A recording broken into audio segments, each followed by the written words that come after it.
Okay,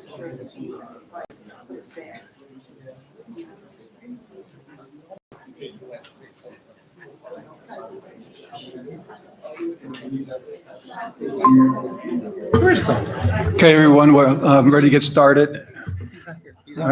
Please, let's see, can we all turn our microphones on at the same time, Laura? Is that okay too? Yep, okay. testing. So please turn your microphones on and pull them forward so everybody can hear us and get recorded.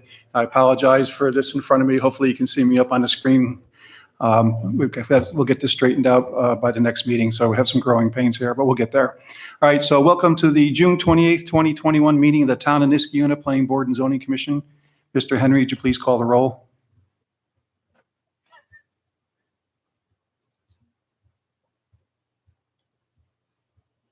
Ms. Lafont. Here. Ms. Lafont. Are you speaking into the microphone? Mr. I am. Oops. I think he said Scributinus. Here. Hey, Mr. Clark. Scranton. Oh, hey, Clark. Mr. Khan. Here. Yeah. Yeah. There's a delay. Can you sign off and then back on again? I'll take attendance. Okay. I don't have the, but that's okay. So we have Mr. Laflamme, Here. Mr. Scributinus, Here. Mr. Khan, Here. Mr. McPartland, Here. Mr. Diarpino, Here. Mr. Osser, Here. Mrs. Shenfield, Here. and Mrs. Gold, Here. and Chairman Walsh. Here. Thank you, Laura. Okay. First up is the approval of the minutes from the May 24th, 2021 meeting. Can I have a motion to approve those minutes? Motion. Motion made by Mr. Khan. Can I have a second? Second. Seconded by Mr. Oster. Is there any corrections or changes to the minutes that were included in the packet? I have none. Anybody? Okay. Hearing no changes or corrections, all those in favor of approval of the minutes from May 24th signify by saying aye. Aye. Any opposed? Hearing none opposed, the minutes from the May 24th, 2021 meeting are approved. Thank you. All right. So tonight we have a public hearing regarding 2147 Eastern Parkway for a site plan application for a mixed-use development building. I'm not sure if Laura or Mr. Henry is going to read that notice. Clark, why don't you try it again?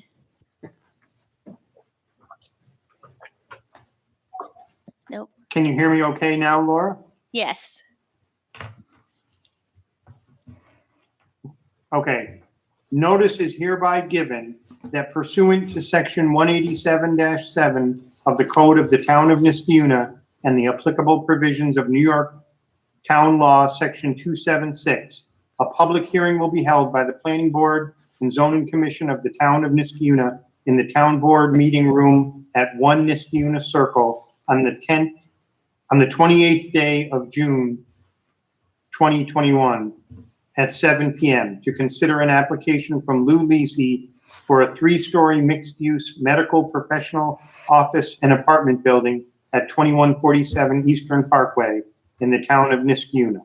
The property is located within the CN Neighborhood Commercial Zoning District. A copy of the application for the 3-story mixed-use building will be available for inspection at the Planning Department, in the Niskayuna Town Office Building, and at the town website under the News and Announcement tab, and will be shown during the public hearing.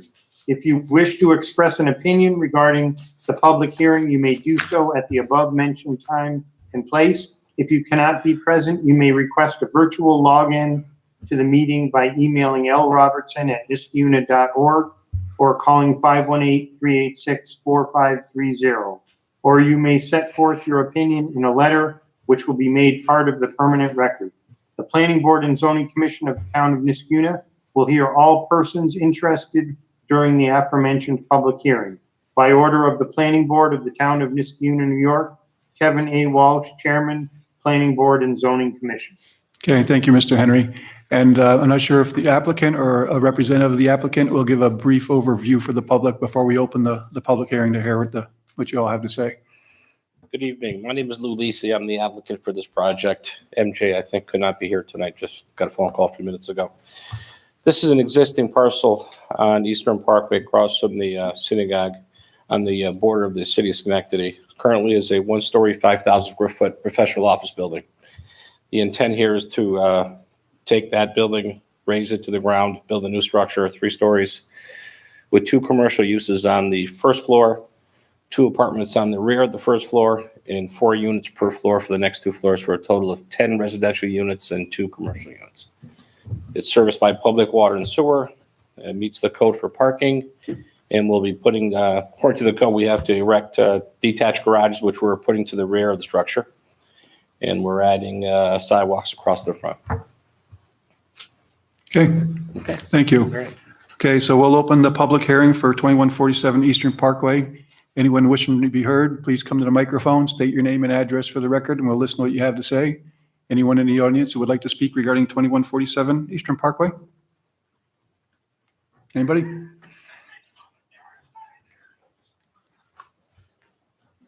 No? Okay, I see no one there. Laura, do we have anybody online that requested to speak, or do we have any emails or correspondences? I don't have anything. Okay, last call. Okay, hearing or seeing no one, we'll close the public hearing for 2147 Eastern Parkway. I'll just mention that we'll be discussing 2147 Eastern Parkway under discussion later on in the agenda also tonight. Okay, privilege of the floor. So anyone wishing to be heard regarding any planning and zoning matters in the town of Niskayuna, please come to the microphone. State your name and address for the record, and we'll listen to what you have to say. Privilege of the floor is open. Greetings. I'm David Smith. I'm here with my wife, Mary, and some of our neighbors, also in Rexford Village and Alplaus. We're here because, as you probably all know, I'm assuming, we submitted a petition regarding the park and the Rivers Ledge apartments back in May. And did everybody get to see that? That was sent to the town board. This is the planning board. Okay, well, I mean, but the planning board approved it, right? Yeah, but it was addressed to the town board. Okay, all right, that's fine. So anyways, that's good. It's an opportunity. I wanted to take this opportunity and some of our neighbors to come before this planning board and to ask that you do anything that you possibly can to help us out in our communities across the river. What's happened is that with the development of the park and the residential development, large development, as you're all aware, it's a serious impact on our environment across the river. And currently, and there's a lot of documentation that we went back and forth, and currently where we stand right now, as far as I know, there's a lot of white buildings that are going to go up in the front of the riverfront. And it's going to show basically a harsh environment to us. There's not, currently in the plans, there's not a lot of buffer screening for evergreens, for long-term, all seasons. There's not a lot of screening, period, with trees. I know I've been working with Laura, and I know there's some effort being made to get more plantings into the design. That would include pine trees and larger deciduous trees. The problem that we've got is working on the park, it's all down low. It's 15 years before our community sees anything regarding a buffer. And if that development had been put in the middle of some area like Rosendale or whatever, there would be a 50-foot buffer around that. There isn't for us. We see right now everything. It's all barren land. All of the trees were taken down. And I walked the site the other day, and unfortunately, most of the larger trees, there's only maybe 6, trees, most of them have some stress to them now because they've been backfilled around. So there's a lot of grade changes that have happened there. So anyways, what we wanted to do is come before this board and make sure you're aware of our predicament. And it's not just me or a few neighbors. We had 45 residents sign that petition from the village. And since then, we've talked to a number of people in Alplaus. Alplaus has the same situation. They see all of this up front coming at them. And what we're asking for is to have a sufficient, strong buffer all along the ridge that the apartments are built on. It's a high ridge, so everything down below on the park, again, 15 years, we might see some screening of the buildings. And currently, there's just pine trees and a lot of river birch in the corners of the buildings, but the buildings are all exposed to us. And I don't know how they're going to do this, because how they're going to put a proper buffer, because the ledge has a sizable drop off, which means that there's not a lot of room for them to build out in front with a buffer, because the buildings are very close to the ledge. So to put trees there, I don't know how they're going to do it, except they have on two ends of the development, the west end and the east end, they've filled in and they created a hill up against the ledge, and the ledge disappeared. So there's a nice sloping hill. You can plant trees all along there. There'd be good soil for trees. But where there's no hill, you have a straight drop off, 10, 12 feet in some areas. And that area, there's nothing but rock up on top. And then there's maybe 20 feet, and you got buildings. So there's no room for trees. So that has to be resolved. And it's just not, we're not seeing any movement on this. We haven't seen a plan yet. There's supposedly a plan coming. But we are very concerned that this is just going to happen, and we're left with this disaster that's facing us across the river. And it's not just the village of Rexford, it's also Alplaus, all the waterfront residents. And, we've been there 30 some years. And even when the junkyard was there, we couldn't see it. Even in the winter, there were so many trees.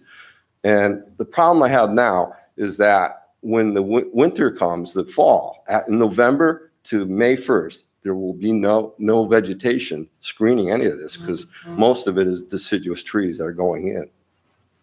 So what we're asking for is, one, white buildings should not be up on the front. They're heavy, massive buildings, and white is just a big glare. And if they are going to put white there, they got to do a lot more screening. The second thing is, we're asking for a continuous buffer along that ridge line up there on that same level. You've got a roadway, you've got parking lots on every corner of the buildings, and all that is right now not screened very well at all. So that's what we're asking for. And what happens is that the third item is light pollution. And we brought up the fact that the lights that they had were too high, and can they reduce them, the light fixtures in the site? And they are doing that, all right? Apparently, I don't know, I haven't seen it yet. But the light fixtures were taller, and now they're bringing them down so that the fixtures have a lower cutoff and we don't see them. The problem is, they're up on a ridge. We're going to see them anyways, because, unless they make them ground level, So the light fixtures that they're going to have in the parking lot, we're going to be looking right at them, even when they're cut down to a lower level. Screening is the only way to do it. Evergreen screenings. I just have to stress that throughout that entire frontage, we need more evergreens, and we need a way to get rid of that ugly open ledge that they created. It was always there, but it was screened by trees. Now it's just this rock ledge, dirt, and everything else, and it's ugly to look at. And we're going to see that for a long time. And I'm not sure what's going on with the top of that ledge.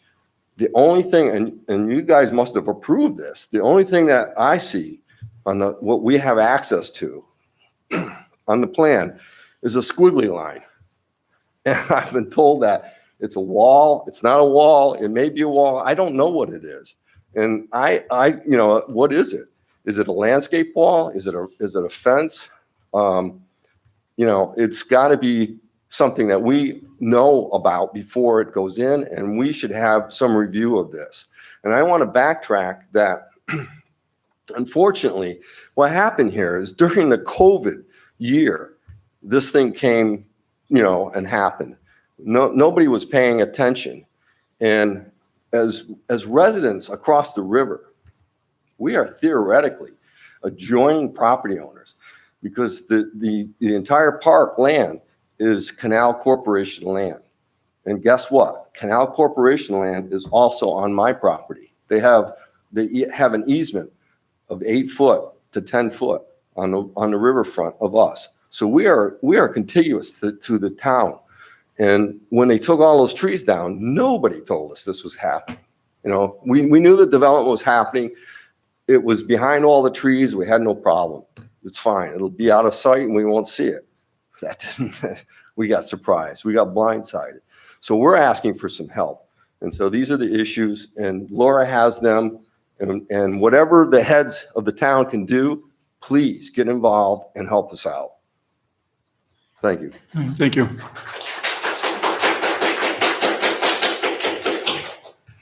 Okay, I apologize for the TV here in front of me. Privilege of the floor is still open. Anybody else would like to speak? Please come on up and state your name and address and listen to what you have to say. Good evening. I'm Guy Gardner. I'm a resident of Rexford. As Mr. Smith said, we live right across the river. I've also family in Anthony Street in Niskayuna for 40-some years. And we walked that bike path for those 40 years and enjoyed it. And when they originally applied for this development, they said they were, as part of their thing, they were going to beautify the bike path. At the time, I really didn't know what that meant, because I had been enjoying it, like I say, for numerous years. It was an old field community with like large seed trees. There was wetlands in it. It was a very diverse habitat. What there was to beautify that, they came in and I know it didn't say it in the plan to clear cut it. They were supposed to leave the large trees on the south side of the bike path, between the bike path and their property, and they clear cut them, and then they took down most of them on the north side of the bike path, which they weren't even supposed to be on that side. And the ones they didn't take down, they damaged. So they went in, they clear cut, they dozed off the topsoil, they filled the wetland, they destroyed the habitat. All the animals and birds, they're like gone. It's like barren, and that upset me as much as having, like Mr. Smith said, that the lights from the cars shining in your eyes. When they decided to paint the white on the building, they put in these metal white roofs over top of the patios, and the way the sun shines, it's like a mirror reflecting right off the white roofs right into my window. And I'm sure it's the same with the neighbors. And because the buildings are all at different angles, one time of day it's this one, the next time of day it's that one. It goes on all day long. So it's just upsetting. And I know you guys work hard to balance, preservation and development, and I appreciate that.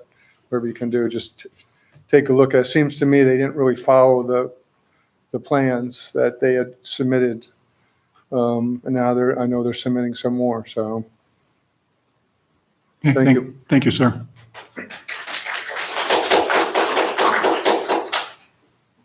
Anybody else for privilege of the floor?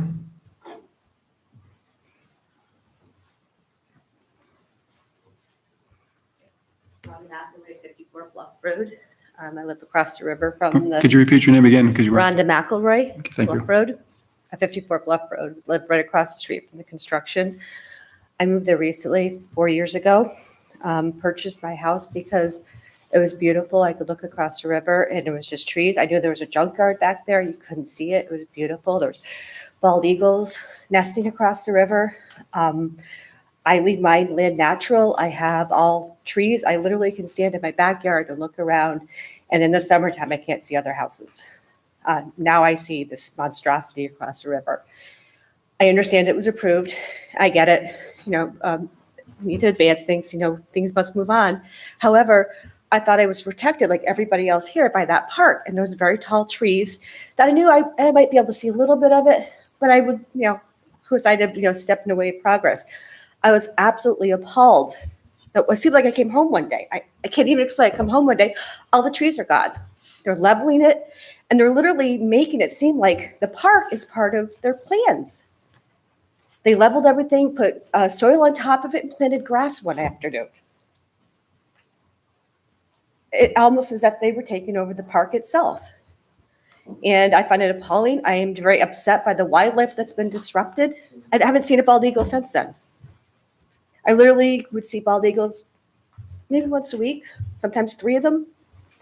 Right, sometimes they'd be right in the river, right by my house. There's a shoal right there, and they'd be sitting right there, and I could take pictures of them. I haven't seen one since then, since they tore all those trees down. So that's what I wanted to say. Thank you. Okay, thank you.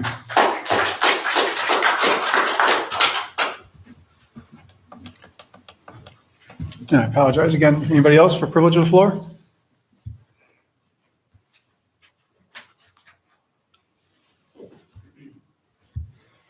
Hello, my name is Jeremy Mahoney. I'm from Alplaus. I am on Butterfield, and I am directly adjacent across the river from the development that is ongoing as well. I also did learn fairly early on, I think, that there would be developments, and like has been stated before, we are under the understanding that there'd be the park buffer in between and a buffer between that and the actual building and construction that was going on, until one day they brought a bunch of trucks in, and then one by one knocked down all of the trees that were giving us the protection and the buffer between us and them. To second the thing with the eagles, we don't see very many eagles anymore. We used to see them on the regular, and the amount of devastation that had occurred to these habitats is unconscionable. Just, if there was something that could be done to help the towns that are bordering them, where they could be good neighbors and allow us to have some sort of buffer, allow us to have some level of privacy, and allow us to not be blinded by the lights that are coming across from the buildings and the vehicles. I can't imagine a path forward other than that, but I very strongly appreciate, and so would my friends and family and neighbors in Applause and Rexford would die to have some sort of buffer between us again. It's just sad how destructive all of this has been. Thank you. Thank you.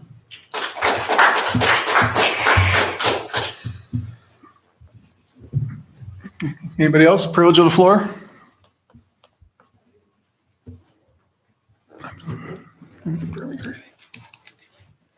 Hi, my name is Taimi, and my husband is Hadi Kuksari, and we live in 50 Bluff Road.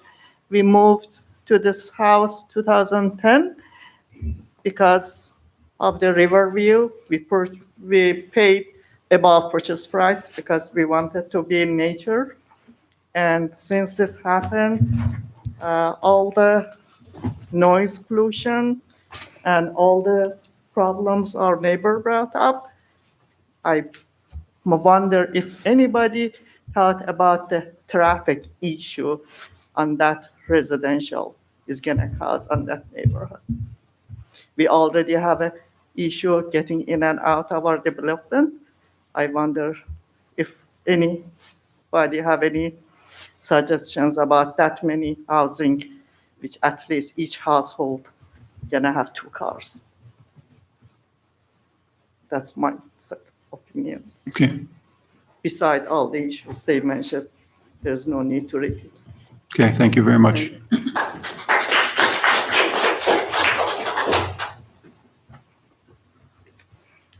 Anyone else from the audience? Okay. Good evening. My name's Darlene Shafran. I'm at 46 Bluff Road, purchased in 2015.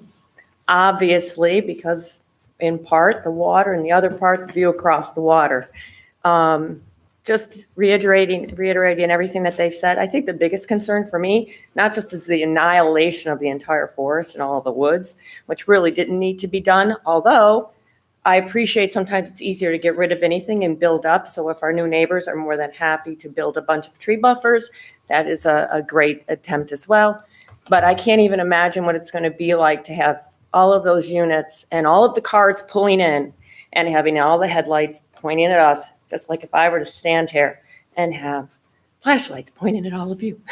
So again, just an appreciation for the position that we are going to be sitting there and every single car coming in, we're going to see the headlights right across. And the evergreens are so important considering it gets dark at 5 o'clock in the evening during the winter. So anything you can do would be greatly appreciated. Again, we want to be good neighbors, but I think we were all understanding, assuming the buffer was there, we don't want to create any problems. But it's a different set of circumstances, so any help that you could give us, we would truly appreciate. Thank you. Thank you.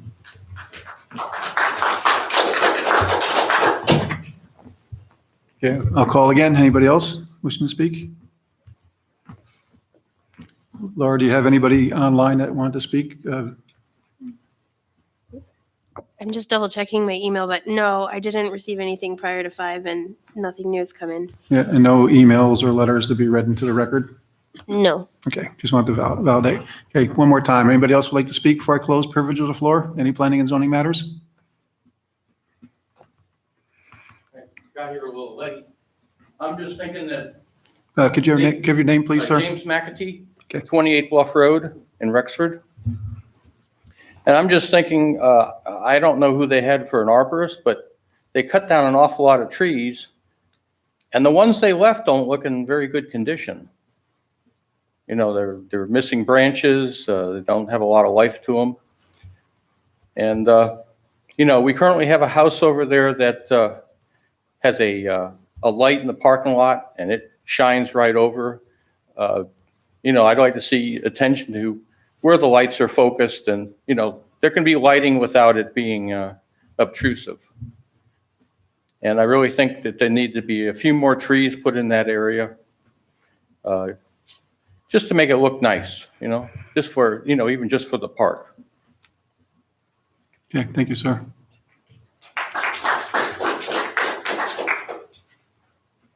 Okay, last call for privilege of the floor.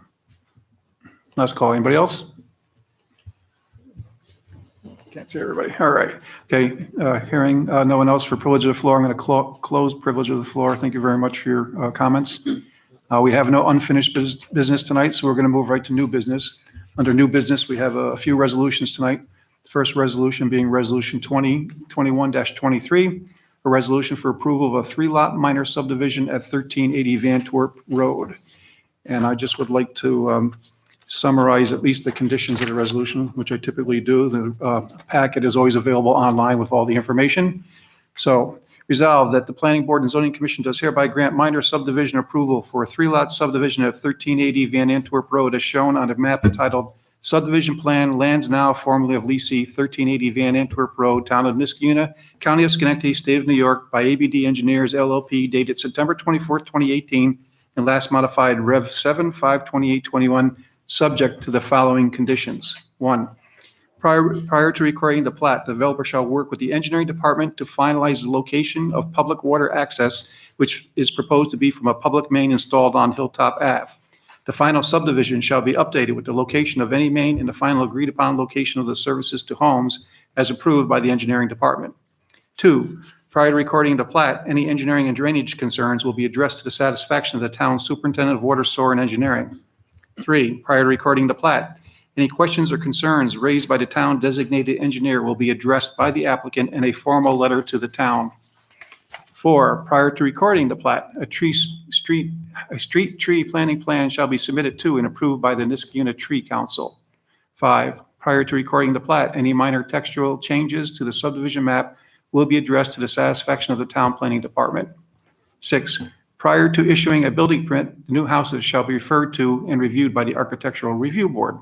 7. In accordance with Chapter 180 of the Soil Erosion and Sediment Control Ordinance of the Town of Niskayuna, the applicant shall put in place soil erosion and sediment control measures sufficient to stabilize disturbed areas. These measures shall be satisfactory to the superintendent of water, sewer, and engineering and shall remain in place until such time as natural vegetation has been successfully established.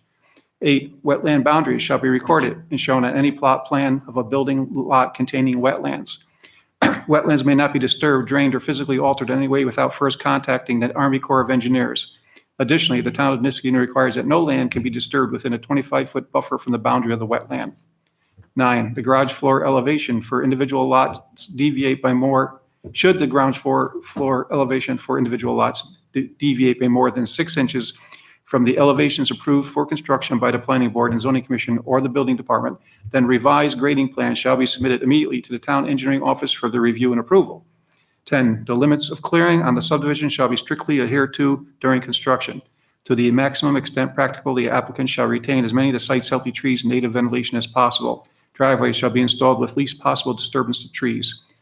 11, prior to installation of any water main, the applicant shall participate in a pre-construction meeting with the town of Niskuna and TDE and shall address any concerns raised by the town. 12, the location and specifications of the rain garden shall be recorded and shown on any plot plan containing said stormwater management areas. These areas are required to be maintained and shall be inspected periodically by the town of Niskuna to ensure they are installed and maintained per plans. 13, no further subdivision of these parcels shall be allowed. Mr. McPartland, do I have a motion on the resolution? Yes, I move for adoption of the resolution. Okay, move for adoption by Mr. McPartland. Do I have a second? Second, Mr. Chairman. Second by Mr. Scributinus, and discussion. So the main issues, conditions and open items that I see here that it may be of concern that we may want to discuss are the TDE review and any coordination with the engineering department on the location of the water main. But I think based on the updates we received from the planning office and the engineering department, that's moving along. So I think the conditions in the resolution address that satisfactorily. And it should be noted that the site plan we're looking at here does represent a slight departure from the plan that we've been reviewing in all of our prior meetings as a result of the review of elevations at the Architectural Review Board meeting. The site plans had to be modified to have a slightly more impervious area for side load garages. It does not appear that the limits of disturbance have changed as a result. But I think it might be worth just confirming with the applicant that the trees that were intended to be preserved can still be preserved. I would also note, it seems the garage proposed for the house on Van Antwerp, 1380 Van Antwerp, lot number 1, is quite a bit smaller, and I think that's allowed for the preservation of more of the flora and fauna there. So. Anything else? No other. Thank you, Mr. McPartland. And I don't know, I guess I could address the question to Laura or the applicant, Mr. Lisi. I don't know if you come forward yet. Representative tonight, you're taking care of yourself tonight. You're the man tonight. Did we come to agreement on town designated engineer? Are we all set there? Yes. Right. Okay, so we got agreement there. So, obviously that has to occur in order to close out the conditions of the resolution in order to move forward. And the other comment I guess I had is the side load garage. I think the intent, I don't know if it was the Architectural Review Board or if it was the Tree Council that was concerned about the side load. I'm all for side load, but we also have to make sure that, just say side load, we have to walk the site to make sure that they're going to work, right? We don't we don't create another problem. No, I think the side loads that are here are going to save the trees. That there's 2 trees on that one lot which are closest to the existing home. Right. We're trying to save which straddles the current driveway. Right. We're trying to save them. And that was a concern we had quite some time ago, that Yeah. how can you get a driveway through those trees? But if you Right. do a side load and they can stay, that would be wonderful. Correct. Okay. All right. Any other questions or comments? No? Is it Mr. Henry going to call the roll, or is that Laura?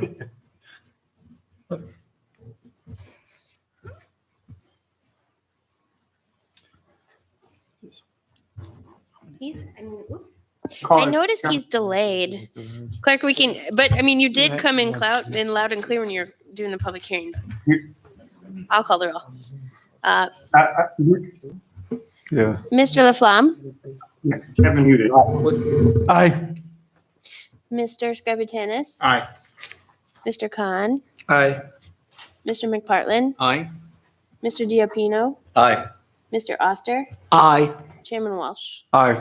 Resolution is approved for 1380 Van Antwerp Road. Okay, thank you, everyone. Next up, we have Resolution 2021-24, the resolution for site plan approval for a propane exchange tank cage at 566 Balltown. That's the store. It's at the corner of Balltown and Council Road. This is a short one, like the last. Resolved that the Planning Board and Zoning Commission finds the above referenced site plan meets the requirements of the zoning code and previous site plan approvals, and therefore hereby approves this site plan with the following conditions. 1, any future proposals or permits resulting in a change to the size or location of the propane tank gauge must be reviewed and approved by the Planning Board and Zoning Commission. Since we don't have a project lead, I will make a motion that we approve the resolution to allow the installation of the propane tanks at Balltown, what's the address? 566 Balltown Road. Do I have a second? Second, Mr. Chairman. Seconded by Mr. Scributinus. Any discussion? So do we know, so I know on that side of the shop, as I think many of us do, they have their air filling stations, car tire. Are they gonna move that? Because that area is gonna get quite busy. Not that I'm aware of. I know we had a discussion. It's actually on the other side. Yeah, it's on the left-hand side facing the front of the building, if I recall. Trying to pull it up right now. Yeah, because it's The air is on the right-hand side and the propane's on the left. That's correct. The air pump's right here. Yeah, we had some concerns about location. We discussed it with the applicant at a previous meeting, and we thought about having it over on the other side, but apparently, I think there was some air handling equipment and some bump outs there that would have impacted the location, so this seemed to be the best spot. You okay, Mr. Khan? Yeah, I'm okay. I mean, I'm fairly certain they're right where those tanks are. Yeah, this is the one, down there at Hannaford Square, so the air is over on this The corner, air is over and here. the tank is over here. The propane is on the far side. Okay, I got it. I'm sorry. Right. I'm sorry. I was looking at something else. Got it. All right, any other questions or comments from the board? It's pretty straightforward, and we've, when the planning department gets caught up on things, we've talked about putting together some guidelines so that we can minimize this coming before the board, so that we can empower the planning department and building inspectors to handle this, but we're not quite there yet, so until we get there, we'll keep acting on any propane requests for propane storage. Okay? All right, seeing We nobody must else? barbecue a lot in this. Yeah. Especially, come big weekend, so. All right, Laura or Mr. Henry, could you please call the roll?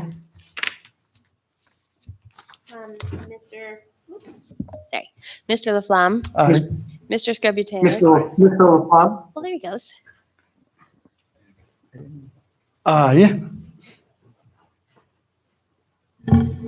Go ahead, Laura. Okay, I'll do the roll calls for this meeting, clerk. I think we can just work on the delay. Just a work in progress. Mr. Khan, Aye. Mr. McPartlin, Aye. Mr. DiArpino, Aye. Mr. Oster, Aye. Chairman Walsh. Aye, resolution's approved. Thank you, everybody. And as you can see, tonight's the first night back in public. Thank you, sir. First night back in public, and so we're trying to hybrid meetings, trying to work out some bugs. So it's been, 15 months or so? I think it was February or so of 2020 was the last time we have actually met. So this is a great day. All right. All right. So next up we have under new business is a ZBA recommendation for 3410 State Street. And this is for Upstate Gun and Ammo. We've been working with the applicant for some time now regarding the needs of the site for his business to be successful. Currently, there is a large cargo container, you should call it, that's on the property, and we allow that to be there as long as we move forward with rectifying the situation in the future. And to rectify the situation, the applicant has submitted a sketch of what he would like to build there, but certain area variances are going to be required to allow that to go forward. So tonight, we're going to take action on making a recommendation to the Zoning Board of Appeals on those required area variances. There's two sets of variances, one regarding setbacks and another requiring parking. If it's okay with the board, I'd like to take them both together. If anybody has any concerns that we need to separate, because I think they need to go together because in order to make the site work, and that's the request. Is that okay? All right, so we'll take them together. So for the minimum yard setback, and this is dictated by Schedule I-E, Part 2 in the Commercial Highway Zoning District. This is considered an automotive sales because that's the more restrictive use of this dual use parcel. And the front yard setback is 50 foot and a side yard setback is 25. So as proposed, The new structure that would be built, if approved, is going to require let's see right here, is going to require on the side yard setback to the west, an additional 1.1 foot area variance. There's already an existing variance of 15 feet, but they would require another 1.1 foot area variance. And on Albany Street, this parcel is kind of at the point between State and Albany Street, so it has two front yards. The required front yard setback is 50 feet there. There's an existing variance of 10, and they're going to be 2.7 feet from the property line, so an existing area variance of 37.3 feet is required on Albany Street. So 1.1 feet to the west and 37.3 on Albany Street. In addition, the site plan shows 14 parking spots, but only has 2 of those parking spots as for the automotive use, and exceeds the requirements for the general business use. So by design, he'll only have 2, but he requires 4 for automotive display. So we're looking for a variance that allows those 2 spots to be used for general business. So, okay, so 2 parking spots for general business versus automotive, and the distances for setback, which I just talked about, okay? So first question we have to ask for both of these variances, is there effect on comprehensive plan? Mr. DiRapino, is there effect? No, there's not.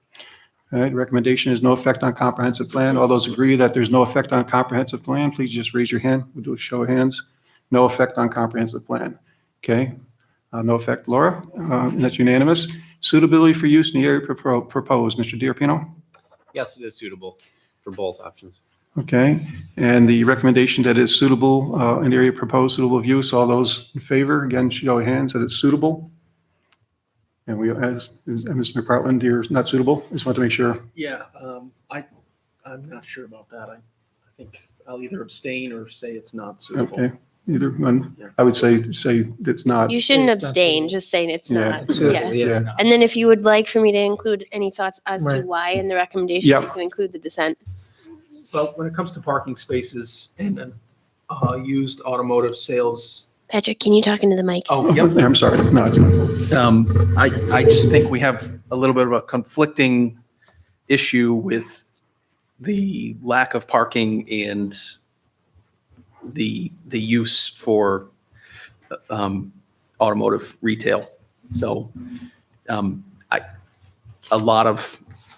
I know inventory is a little tight these days for the automotive retailers, but the concept of only having two vehicles on the lot that are for sale, it sounds like that'll be tough to accomplish. So I guess my concern mainly is just that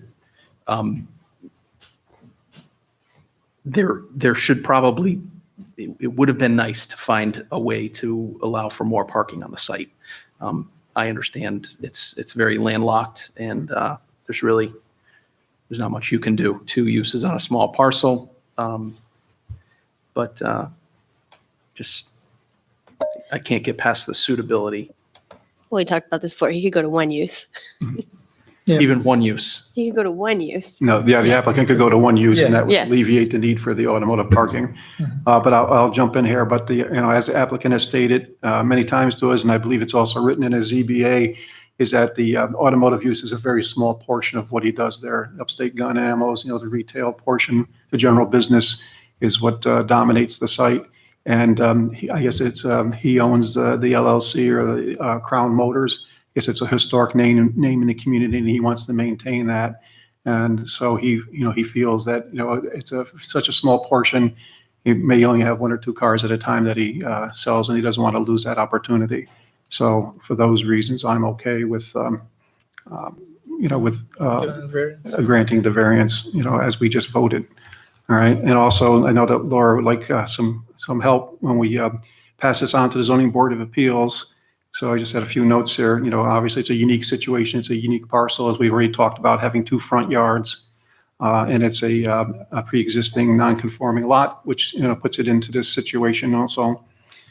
It will be an improvement on the site. It'll take care of that temporary storage, which I think is, doesn't help the community or the neighbors on Albany Street, and replace that with a building if this gets approved by the Zoning Board of Appeals. And the building will have an opportunity through the Architectural Review Board, to at least give some feedback to the applicant. And I think it'll be better for the neighborhood, any new structure that's put over there. It'll also allow the business to stay in Niskayuna and be successful. I know he's got a great location there, and this would allow him to stay without having to move because the site doesn't meet his storage needs. And that's why he's got the temporary structure there. So, we want to support a business, and as far as I know, he's been a good business owner in the town. So for those reasons, I support all the variances that are required. Does anybody else have any other comments at all? Anybody? Yeah, I mean, to Mr. Farn's point, the trade-off is between putting him on a path where he could only have one use, which is something that I think is a little bit of a overstep of the planning board. And the other one is if we grant him more spots to display vehicles, then that's just increasing the amount of variance that's required for parking, which is something that this planning board we don't like to do.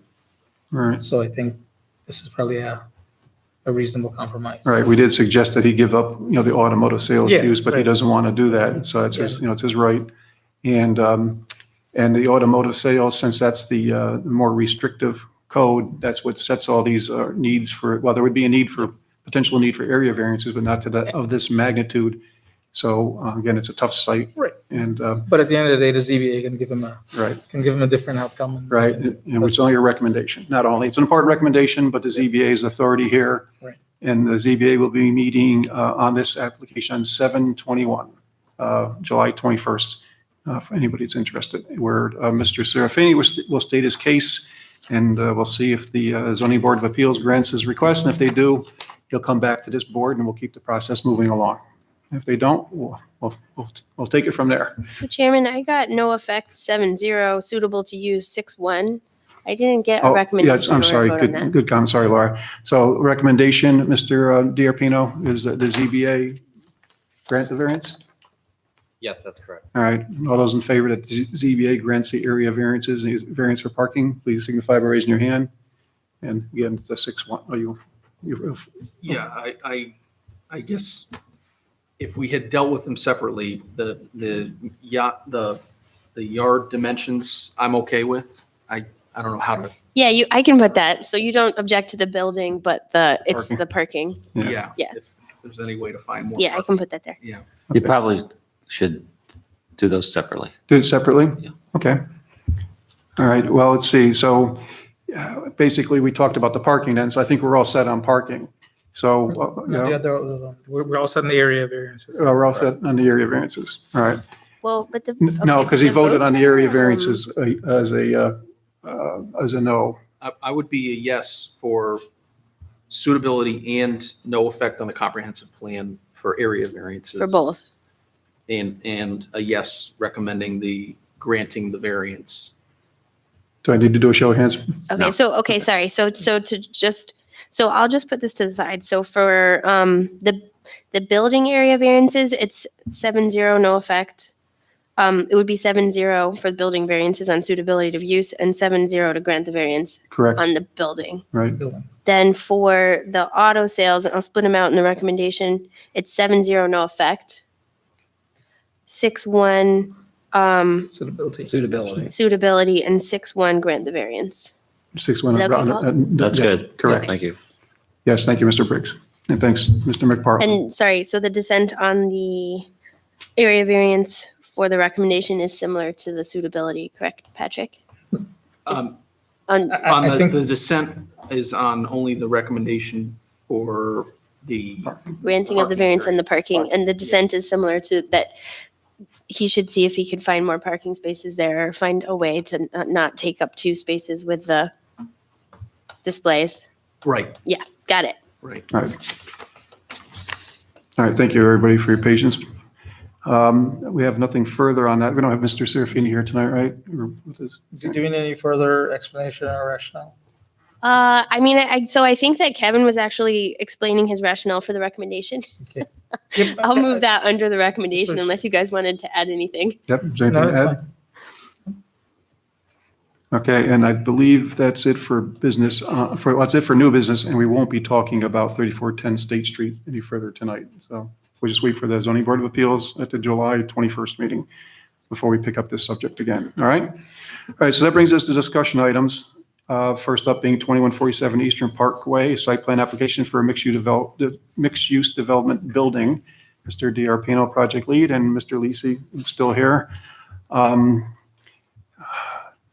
why don't you ahead, Dave? I don't know if you have anything further we can talk about or give us an update on open items, maybe. Sure. This past Wednesday, the Architectural Review Board took their first look at the project. Generally, it was very well received. There's the front elevation. There's a side elevation too that we compared and took some notes on. Generally, we like the massing of the building. There's some work on the roof lines and a little bit of articulation to the central bay on the front and how to handle the front entrance, whether that's a portico or a gabled roof was another sketch that we looked at. But those are things that I think we can work out after Mr. Lisi goes through the process of his application. There were some items that we did like about the renderings here, which the ground facade has the masonry on the ground floor, the open porches that each of the residential units will get, and there's some green space on the back two ground floor units that face the back parking lot, which is good. We like the vertical siding and some articulation around the windows. I think there was another plan that had horizontal siding to it that came after that, but again, just some aesthetics that got some good feedback from the Architectural Review Board. There were some comments from I think it was the CAC on the height of the building.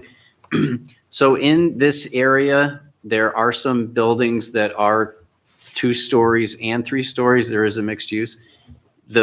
This site does have a little bit of a rise to it, so it will look like it is setting up higher, but I think with the gabled roofs and the hip gables on the ends with the chimneys that are going to be exposed, we'll bring that massing down a little bit.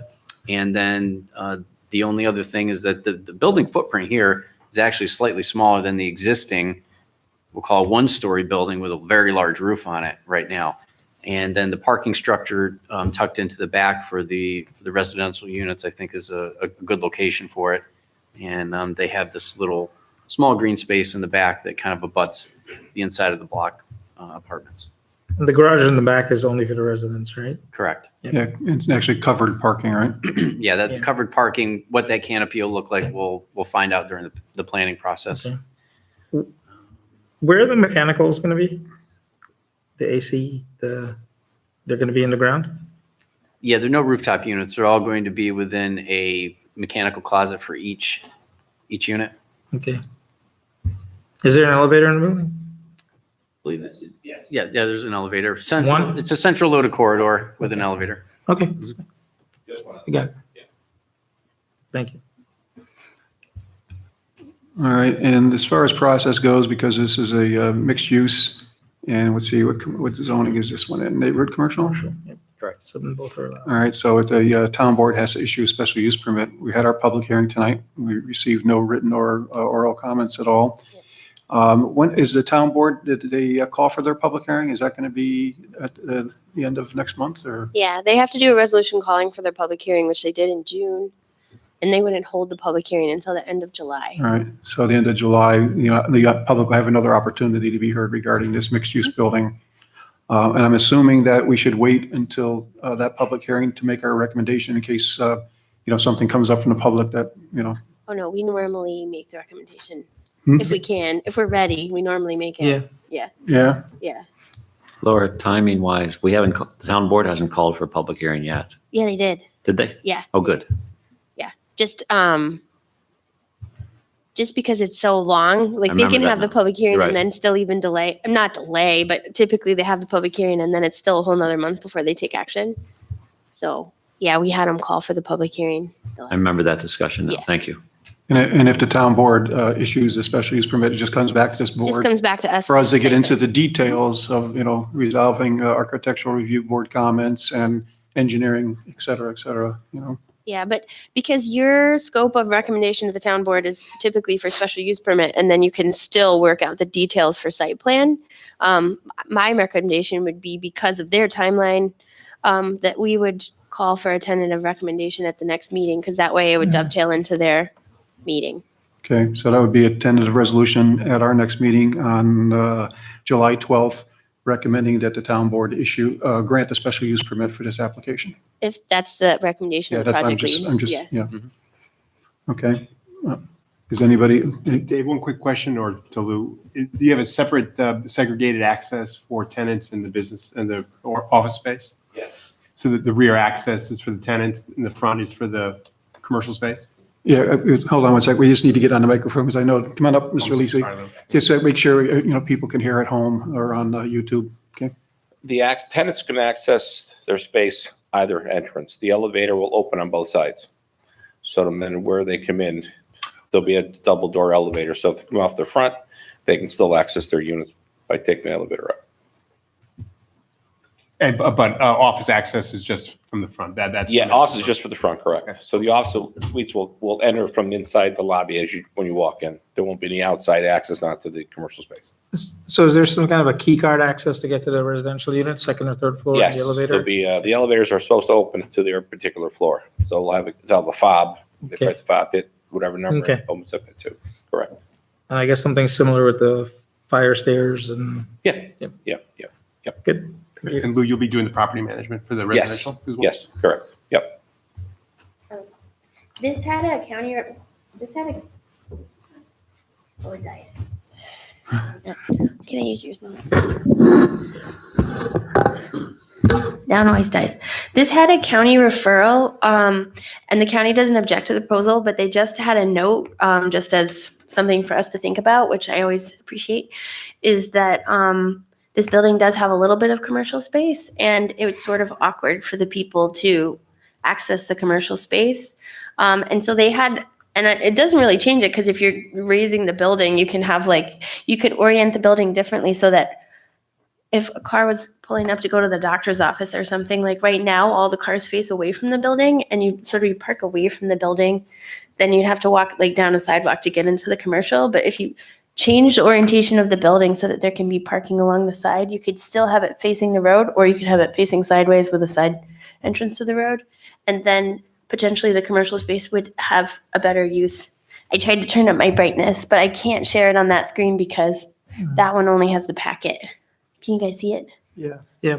Yeah, but those cars would also park into the patios of the people on the first floor, wouldn't they? Yeah, I mean, but it's something to think about, because is the commercial space token commercial space, or we want it to be functional? Oh, it's going to be functional. Yeah. You're just gonna walk around the front the way that you came, they drove in, they'll have to walk back to get to the door. Yeah, I just think that you want to Because- make, well, to Mr. Skrebitanis' question, I think it was Mr. Skrebitanis, is there a separate entrance for the commercial? Or are you all going down a corridor? It looks like a residential corridor, but you can turn into an office. Correct. Yeah. Correct. So currently, the parking is the way it is shown here, and it's been a medical office since 1985, 86. And they access the medical suite again through the front. So it's the actual traffic pattern for walking is the same than that would be currently. If you go your way, we're putting cars parking into the building, right? Some of them, yeah. And that would, I think, be so that there's an attractive way for customers to use the commercial space. So this is a comment from the county, right? Yeah, right. All right. Because you couldn't have apartment units solely in this zone. Not that I don't think that apartment units are needed. I think that they will fill up super fast. People will love them and they'll be very well used. But it does require commercial space. So I think we just want to make sure that we're doing Yeah. justice to any of the commercial space that's there. We haven't seen that yet. Is that No, correct, this board? just came. But yeah, All I mean, it's so- not even that much of a change of what's there. Yeah, It's well, just for let's get thought. that out to the board members, right? So we can take a look at it and get it to the applicant just for discussion purposes. It has no bearing on our recommendation for the special use permit. Correct. And then when we get to, if the special use permit gets approved and we start to design, then we'll discuss, the pros and cons of their suggestion, Fair. right? Mhm. Sound good? That sounds good. So there's one benefit is that they do have a sidewalk near the building. So if you had your adjacent parking lots, you cross the parking lot, you would walk on a sidewalk adjacent to the building to get into the front, which is one of the items that they've delineated there. The drawback, though, I think looking at this plan here, is the 2 apartments on the back on the first floor, not seeing what that back rendering is going to be like. They didn't have an open space. like the second and third floor has those big balconies, they're going to want that green space in the back. Right. So I think if we can find a way to, maybe there's a sidewalk near the building, so when you cross the parking lot, you can come around the front. I like the idea of entering facing Eastern Parkway. I mean, it's a portico, it's a defined entrance. It's not that far of a walk. You know, if you park in the medical plaza, you could park at the one end of the parking lot and walk the same distance. So It also gives them a residential feel too, walking into the center. yeah. Are there any immediate concerns or drawbacks people see to orienting the building the other way? Looks like one Oh, of the the county sideways way? proposals Yeah. that would allow you to keep green space on one side where there is no parking for the commercial use. But I don't know if you Haven't explored that. Yeah, Oh, well, yeah. I mean, there would have to be another round of right. design if that was going to be the side. But I think the building should, the main facade of the building should face Eastern Parkway. Absolutely. Yeah, I mean, that was our big critique for the medical building, right? The urgent care building, right? The main They did that for entrance. Albany Med, same thing, the on-bed building, so that's the front entrance. Yeah. No, I don't think so. Like a good example is the real estate building that's one story. It's, a double loaded lot and it's very lineal as it runs through. That facade that faces Eastern Parkway isn't the main facade. Right. So I think at least good planning practice, I would Yeah, I mean, oriented the way it is. Now, what I think the site's going to get developed and where the sidewalks ultimately end up and the connection into the floor plans, how they finally resolve themselves. I mean, the building's like a cross. So each of the four quadrants has the circulation set on the inside. That's the plan that we saw. just briefly, since we're talking and I missed it, the number of bedrooms, so the 2 apartments on the first floor, same number of bedrooms as the second, third, or? I think each unit will be close to 1,100 square feet Okay, per unit. So they'll be conducive to 2 bedrooms okay, 2-bedroom Right, apartment. So, but that's for all of them? for all of them. That's correct. So it's a 5,000 square foot footprint. So Right. divide up by the court, yeah. Okay. Taking out hallways and stuff, but they're good size apartments. So I think we just need to update the agenda statement then. Maybe at one point, the application was for more units, but our agenda statement does say it's 18 unit. Oh, that was an old plan a couple Yeah, that years was- ago. Okay, That was like 3 years ago. okay. Yeah, there was a Your actual plan as it's drawn reflects 10 10, residential Yep. units. That's correct. 4, and 2. 4, 2, and 2. Yep. Yeah. Well, 2 commercial, 2 residential. Yeah, that was the old application, Laura, I think 3 years ago. Okay, yeah, so actually, not that that's a bad thing. I think in our public hearing, we noted 18. But if it's less, that's fine because it's less. Okay, We can make that. Yeah, that's a clear. good catch, yeah, it's 10. thank you, Mr. McPartland. So we got a recommendation for a resolution making a positive referral on a special use permit to the town board. Is anybody opposed to that recommendation? Let me ask that. All right. Seeing no one opposed, then we'll have a resolution at our next meeting on July 12th. Okay, just actually one last thing. Is there a disabled AD access parking for tenants? Or is it going to be the same parking for the medical use? Pardon? Designated handicap parking for the tenants? Yes. Well, no, I don't think I need that for the tenants. You have dedicated parking for each tenant. There'll be 2 spots for each tenant. Each tenant, okay. Right, yeah. All right. Okay, any other questions regarding 2147 Eastern Parkway? All right, we'll close the discussion on 2147 Eastern Parkway. Thank you.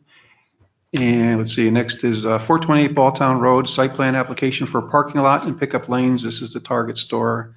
I don't believe we have a project lead on this.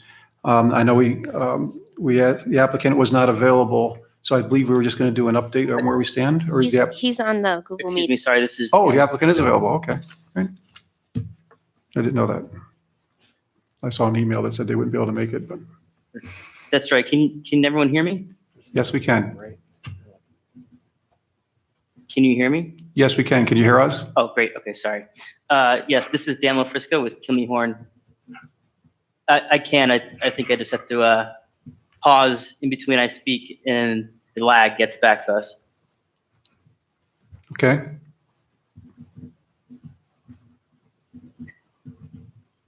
So yes, my name is Dan Lofrisco with Kimley Horn Engineering on behalf of Target. I understand that we are continuing a discussion from the previous board meeting. This is associated with the proposed 24 stall drive-up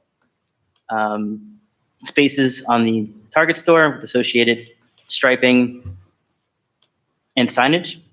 And I'm trying to get an understanding of the concerns that we can present options to Target that would be preferable to the township for implementation. Okay, thank you. Did you have anything else before I go ahead?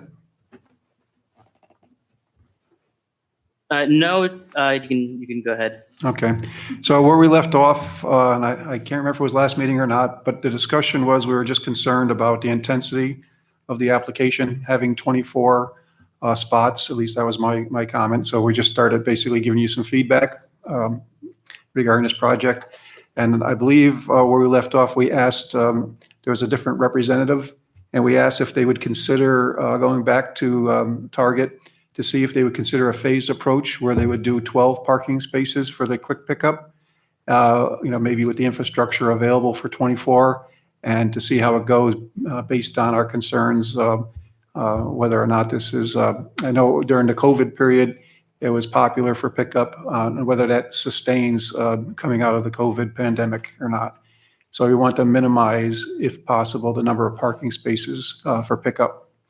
And also associated with that would be the reduction in the signage that's required for each parking spot, which exceeds the height and the square footage requirement for each, I guess we call it, I don't want to say monument sign or, and so there was some concern there. So we pushed back a little bit, and we're just waiting for you to get back to us on whether our comments are reasonable and whether Target would be willing to reduce the application or piecemeal the application by phasing it.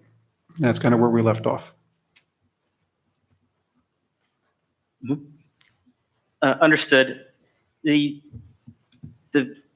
opinion back from Target was that they wouldn't like to do one phase of construction and have to remobilize their contractor later. They have, as you know, the remodel program going on concurrently with this.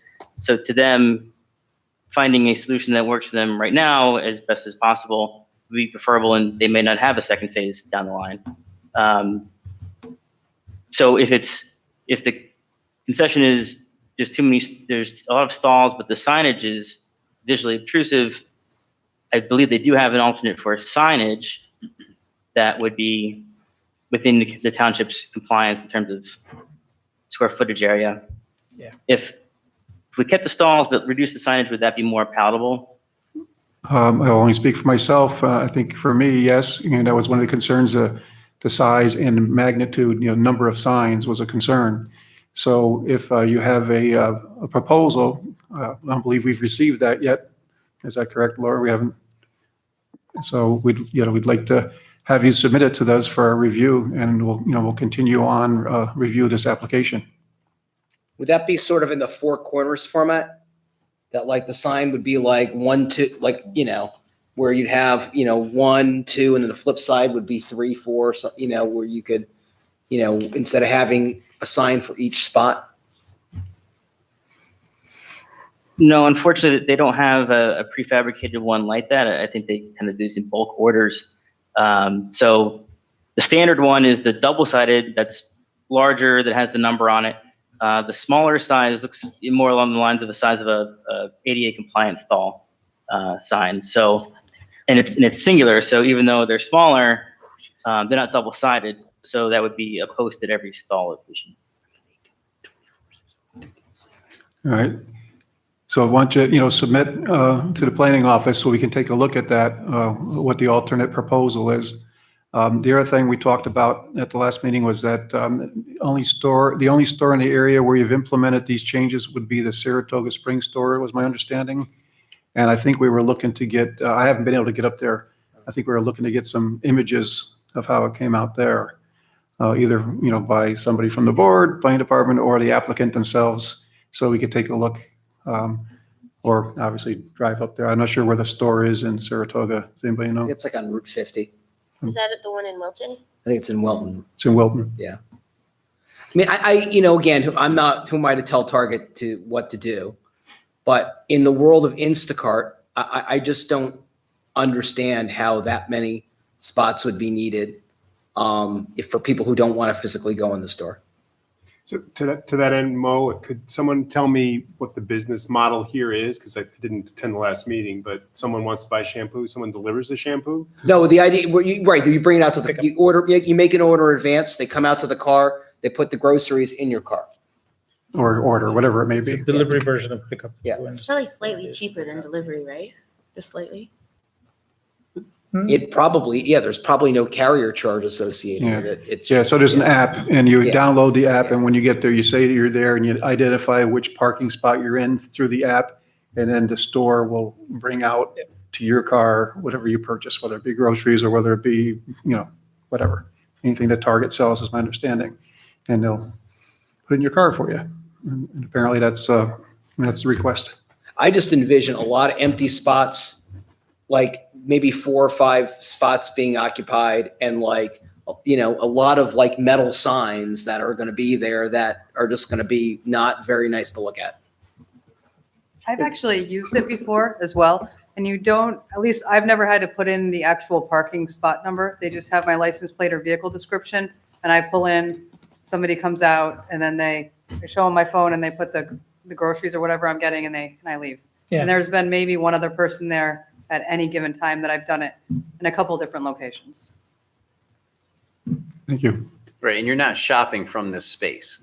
Right. You're ordering ahead of time, it's predetermined, they pick it up. Right. So it's high turnover of these locations. That's right. There is some data on the efficiency on how long a customer would be at the store location, where it would typically be a 30-minute duration for someone to go in, park, get into the store, and leave. With the drive up, they're on average there for 3 minutes, 2 to 3 minutes. So the turnover is quicker and more efficient for the parking lot. Right, but I guess the point is about 24 spots, and the turnover is that quick. And meanwhile, people also have options who don't want to go into the store to have things delivered to their house. I just don't, I don't get it. I don't see how you're going to have those spots at any point in time. Maybe once a year might be close to being filled. November to December. Maybe not even that long. Maybe maybe once, a couple. I wasn't in the last meeting. I signed the minutes. 24 is a big number. Yeah. So I thought we had talked the idea about, hey, 24 seems a lot. Would you consider coming back with maybe a proposal for 12? And let's see how that would look. But I guess that sounds like that was not something you would consider. No, they would consider 12 if that's more desirable. Their preference there is then being able to use the larger signs because it carries their logo on it more clearly. So it's kind of the trade-off. What's the timing on this? We have enough time to have you submit the alternate proposal for the signage so we can take a look at that before the next meeting, which is July 12th, and try to get somewhere by then. Will that work for you guys? Absolutely. So I think, I'll summarize. I think we're just concerned with the intensity of it, the 24 spots, because it does impact parking at the site. It would be nice to have data from the store in Saratoga on, is there an issue if what kind of a trend they're seeing up there, whether, half the spots are filled or only a few of them, or, whether people are waiting for people to pull away because it's, such a desired service that you provide. And I don't know if that's something you could summarize for us or get some information from that store. That would be helpful. In other words, to justify, if you really need 24, or see if you can justify it. It's a large number of spots. It's a large area. and height of signs. Yeah. The architectural review board looked at this quickly and, David was at the meeting, he can probably jump in more, but one of their thoughts was to mitigate the signage was maybe add some more green space islands or something to break it up a little. Yeah, so one of the things that we had talked about was if you're going to have this insertion in there, the walkability of this whole plaza is very poor in certain areas. And if there was a way to put in maybe a sidewalk and some plantings, a good example is the Chase Bank that's going in. They dedicated quite a bit of their footprint to green space. So you can plant trees in parking lots. It's actually a good thing.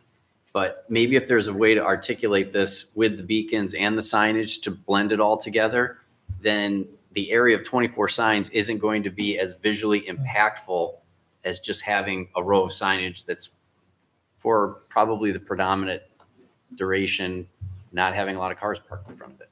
Yeah. Okay, we can look into that. And I have one question. Even if the signs aren't double faced, I don't see why two signs couldn't be mounted on the same post. For the smaller signs you're talking about, right? The ones that would. Yeah, well, we haven't seen those yet, so we'll get something from the applicant so we can take a look at it before our next meeting. And for whatever it's worth, to Ms. Shenfield's point, right? I mean, the community understands that, the concept of getting it taken out to your car. You know where to go park, and having signs there that are that intense is probably highly unlikely that they'd be needed. Right? I think the community knows where to go park to pick up their package. Yeah. So open items for the applicant is to submit the thoughts on the smaller sign.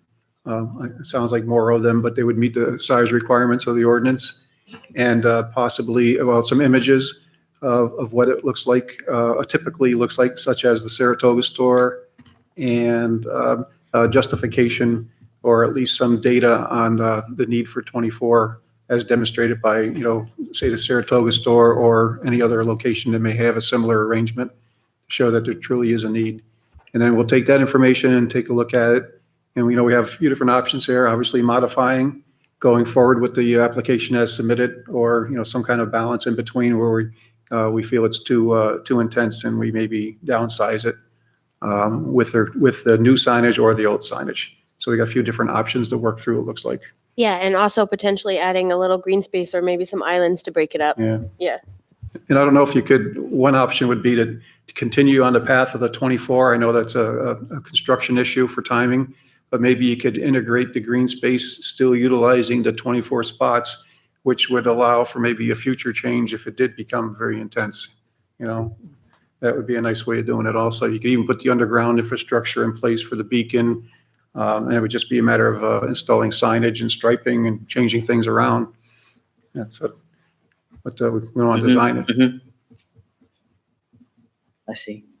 Okay. And then submit that to planning office. We'll get it in the packet for our next meeting, and we'll have our discussion and hopefully get to a spot where we can come to some sort of agreement, or at least this board, on our path forward. How's that? Sounds great. Thank you. Appreciate We everyone's appreciate your time. Is there any other questions for the applicant while we have them? Concerns or comments at all from the board? No. Okay. Thank you. We look forward to the additional information. Thank you, sir. Thank you very much. Thank you for everyone's time. Good night. All right. That's 428 Balltown Road. And next up is Rivers Ledge, discussion on the site plan, potential changes. And the applicant was going to brief us on, I believe it's a recreation room and things that are going on down there. Mm-hmm. Yes, I do. Yep.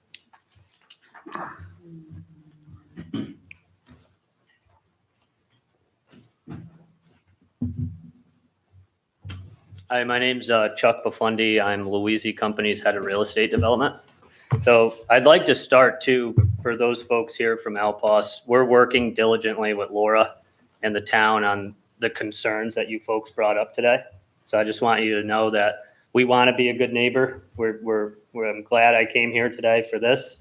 We hear the concerns and we'll work with Laura on them and try to accomplish as many as we can.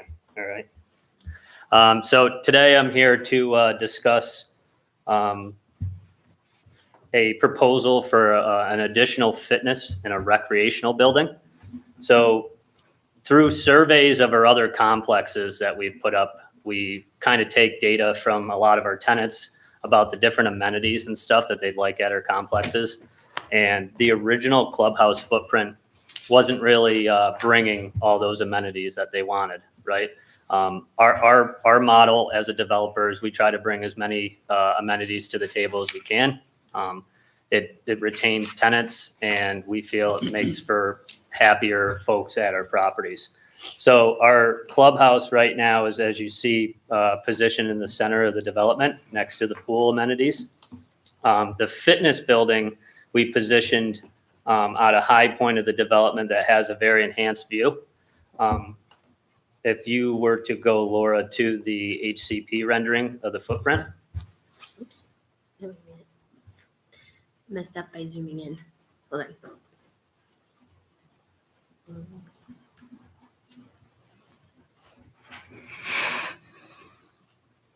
So this is the footprint. As you folks saw on the site plan, we wanted to position the building at this vantage point so that the tenants, while they're in our gym and in the game room and golf simulator, that they had the view of the pond and the high point of the development. On page 2 of this PDF is the actual elevation. So we're trying to enhance that view where you'll see some of the natural landscape that we tried to withhold on the complex with some of the natural cliff faces and those views with the different dimension of the development. This proposal here is 3,200 square feet. It's positioned right now 10 feet from property line, which is very similar to the rest of our residential buildings. And there's additional parking that was added per the site plan for those folks that didn't want to walk during the rain or the colder months. They could actually drive up to the fitness center complex and park. Okay. And as far as the original plan with, I guess it was a clubhouse it was called, what changes would have to occur? What changes are proposed for that original application? No changes to the original clubhouse. So that would, this just be an additional building? Yes, And sir. would this impact any of the drainage work that's been, or studies that have been performed?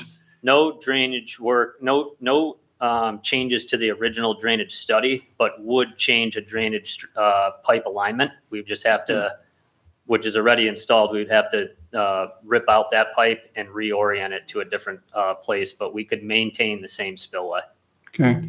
And Laura, maybe you can put your cursor on the building that's proposed so that just the public here, because I know it's important where it's located relative to, Outlaws, Rexford area.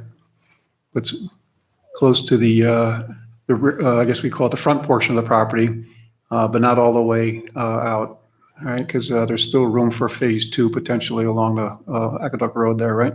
That's correct. All right, so right there. And that 10-foot setback's good? They're a planned unit development, so you guys set the setbacks Yeah. on it. No, I just wanted a reminder on that one. That's, I think, I mean, it seems like a reasonable, amenity, so I guess I don't have a problem with it in general. I have to admit to the public, it's been a long time. It seems like a long time. We've worked on this for actually way before COVID. This project. I can't even remember Yes. how many years we've been working on this. Started it and actually shut down for a while. Yeah. So it's, it's been something that's been going on for a while. And just, for the public's information, I know we had many public hearings at our level and at the town board level. And we didn't get any thought that there would be concern, from a visual concern from Outlaws or Rexford, because we would have had some discussions about that. And I guess maybe we thought maybe the distance was far enough away, but or we didn't give it, enough thought, but so I apologize for that and, learn as we go forward. But I appreciate the applicant stating that they'll do what they can to minimize the impact to the neighbors. Are those buildings, were they white down, or is it the roofs that are white? No, so there's a handful, and I don't know the count, and I apologize, but we did an actual mix of building colors to kind of maintain like a residential style look. So there's like a slate gray, there's a cream colored building, and then also a white building. None of the roofs are white. Right now, what the folks are seeing is actually the temporary sheathing and stuff that's there. All the asphalt shingles are on. The white that they're seeing is actually a pre-treatment to black metal roofs that are going on. Okay.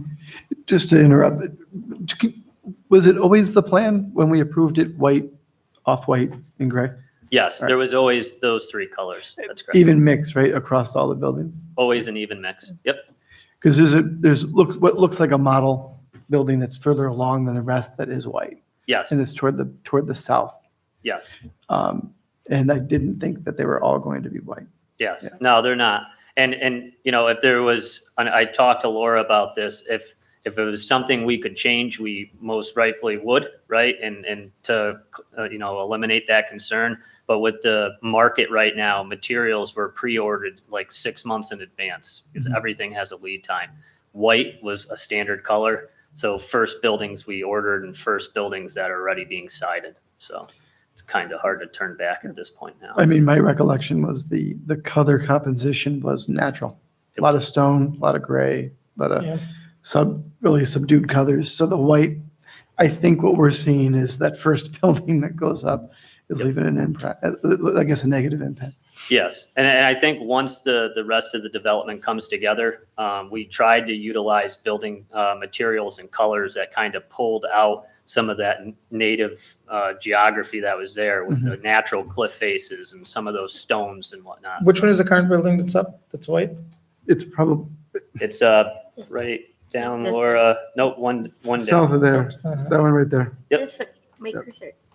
That one or the one next to it is I think it's that one. Yeah. So let's, I think the new fitness center does at least allow for us to have a discussion about the concerns that got raised. I guess, Laura, when the public hearing announcements went out for this, would they have gone to the residents in Alplus and Rexford?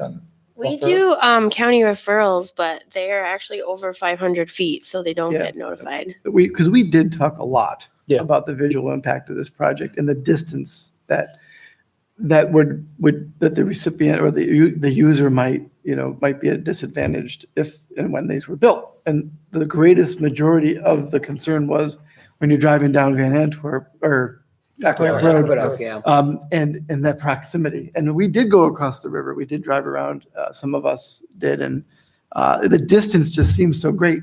But in comparison to the real change, I'm sure that the impact is a lot more negative than I originally thought. And the thing is that to the point that the folks who live in Alplus and Rexford are saying, this is the building that's furthest away from them. Yeah. So that's more true. is going to go in there with a different color combination, right? So I think that's the key thing. Because I too don't recall that it was ever going to be all white. Right, but the plan, again, just to say just clarify this.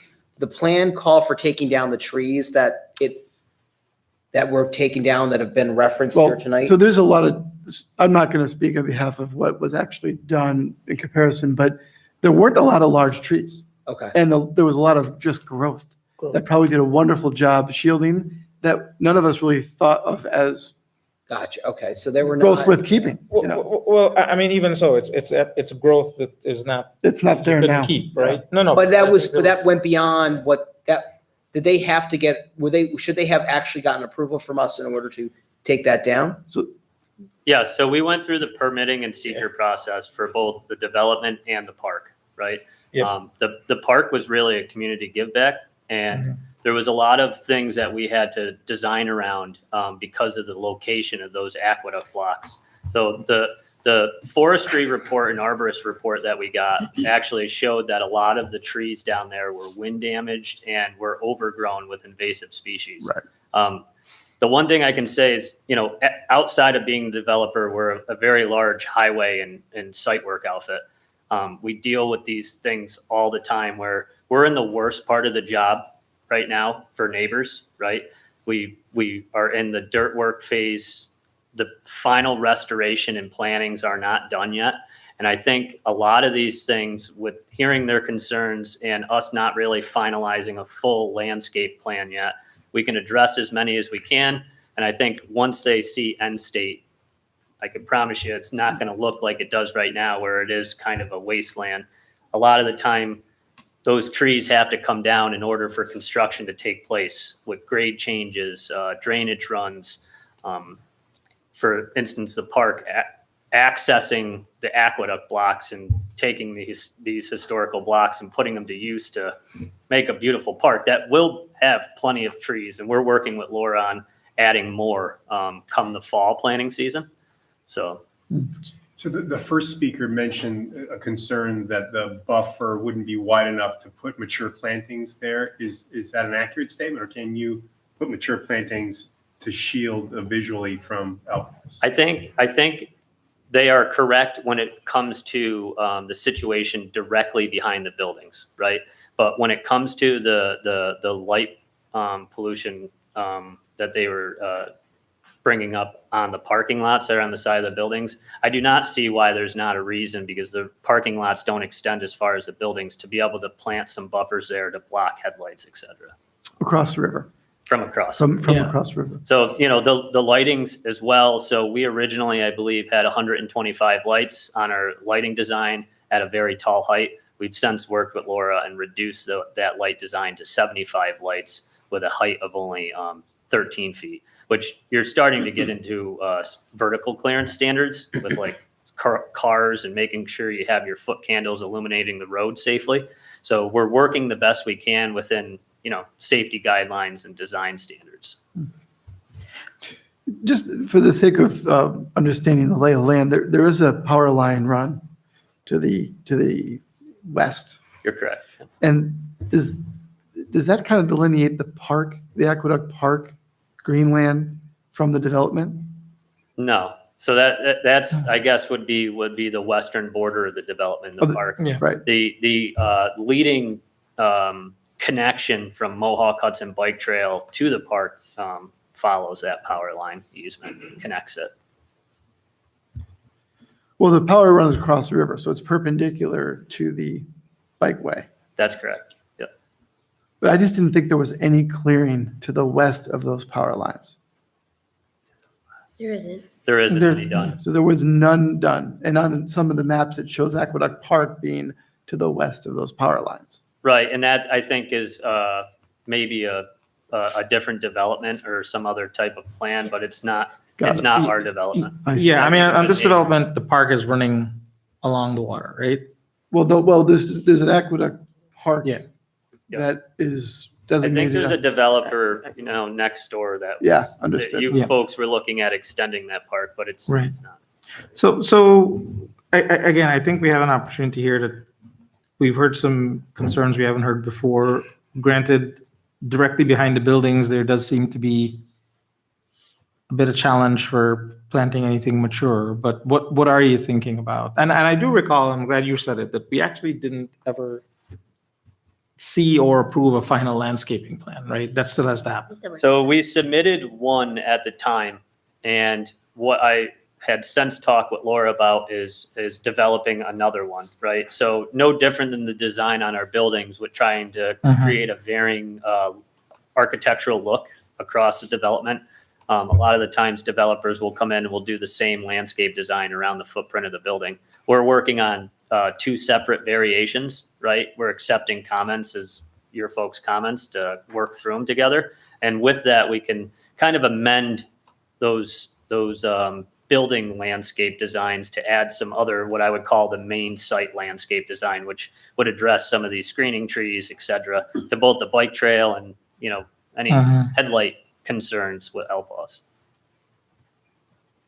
Yeah, I think you're making progress on the headlight ones from just a reduction in this heights you're talking about. The key thing is really the plantings now. Right. With the recreation area that you are trying to build now, is that be just for the residents or would that be for the public as well too? It would just be for the residents. Okay. And there won't be any commercial PUD. It's just going to be secure fob access for residents. Because that's going to be very close to the bike path. It might invite. Yes, it would be secured fob. All of our complexes have like a butterfly intercom, which is like a video system for the actual units. And then the amenities have your key fob that matches the same key fob you use at your doorway. So Okay, and I'm only bringing this up because phase 2 did have designated commercial space that was going to be welcoming pedestrians from the bike path. That's correct. And these This is not- amenities would be separate from that. Got it. So look, I do appreciate and hear that where you're at right now in the construction process is probably the ugliest this place is ever going to look, Yes. right? We've walked the site and we've seen it, you know, at that ugliest. And so hopefully with this discussion we're having with hearing from the folks across the river, right, there is something that we can do to mitigate it as best as possible. I know the Louisiana Corporation has really worked with us over the many years that we've looked at this, right? This is 2016? 2016. 2016. That's how long we've been working on it. Yep. Yeah. I mean, that we definitely never strive to have a poor reputation with neighbors, right? So anything we can do, we will do. Yeah, I'm concerned that we're physically challenged here in terms of space, but Yeah. let's see what. Can I ask a question that you actually may have some familiarity with because of the project on the Hudson?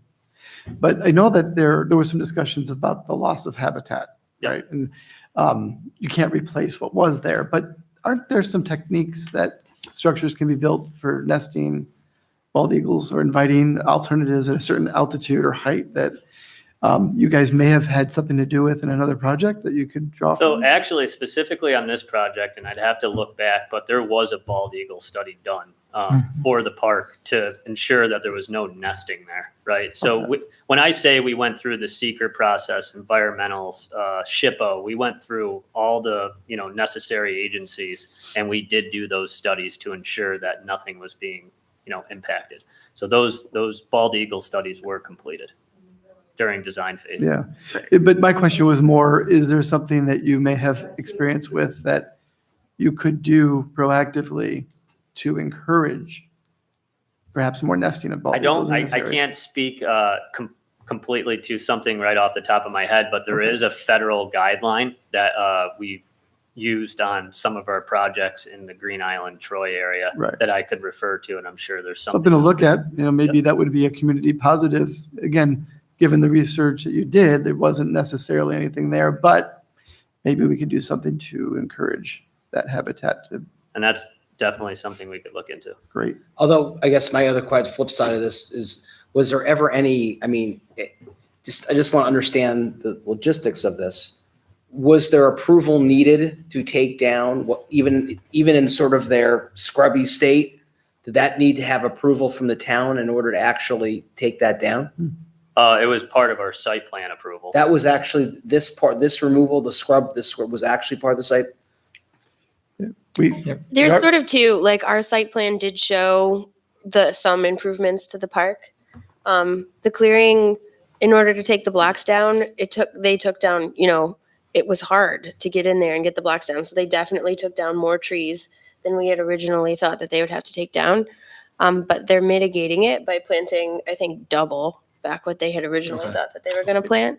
So, and every time I reach out to them and I say, we need to plant more trees, they keep saying, okay, just tell us where. So, yeah. So they didn't go beyond what they were supposed to be doing when they took that down? No, I mean, my preference, you guys know how much I like trees, is that more trees had been left. Chuck knows this. I called him like every day. But it was really hard to get in and get the blocks down. And a lot of what they took down was brush and invasive species, but it was really thick, which is why it was such a visual screen. And the tree council's been down there, walked it a bunch of times.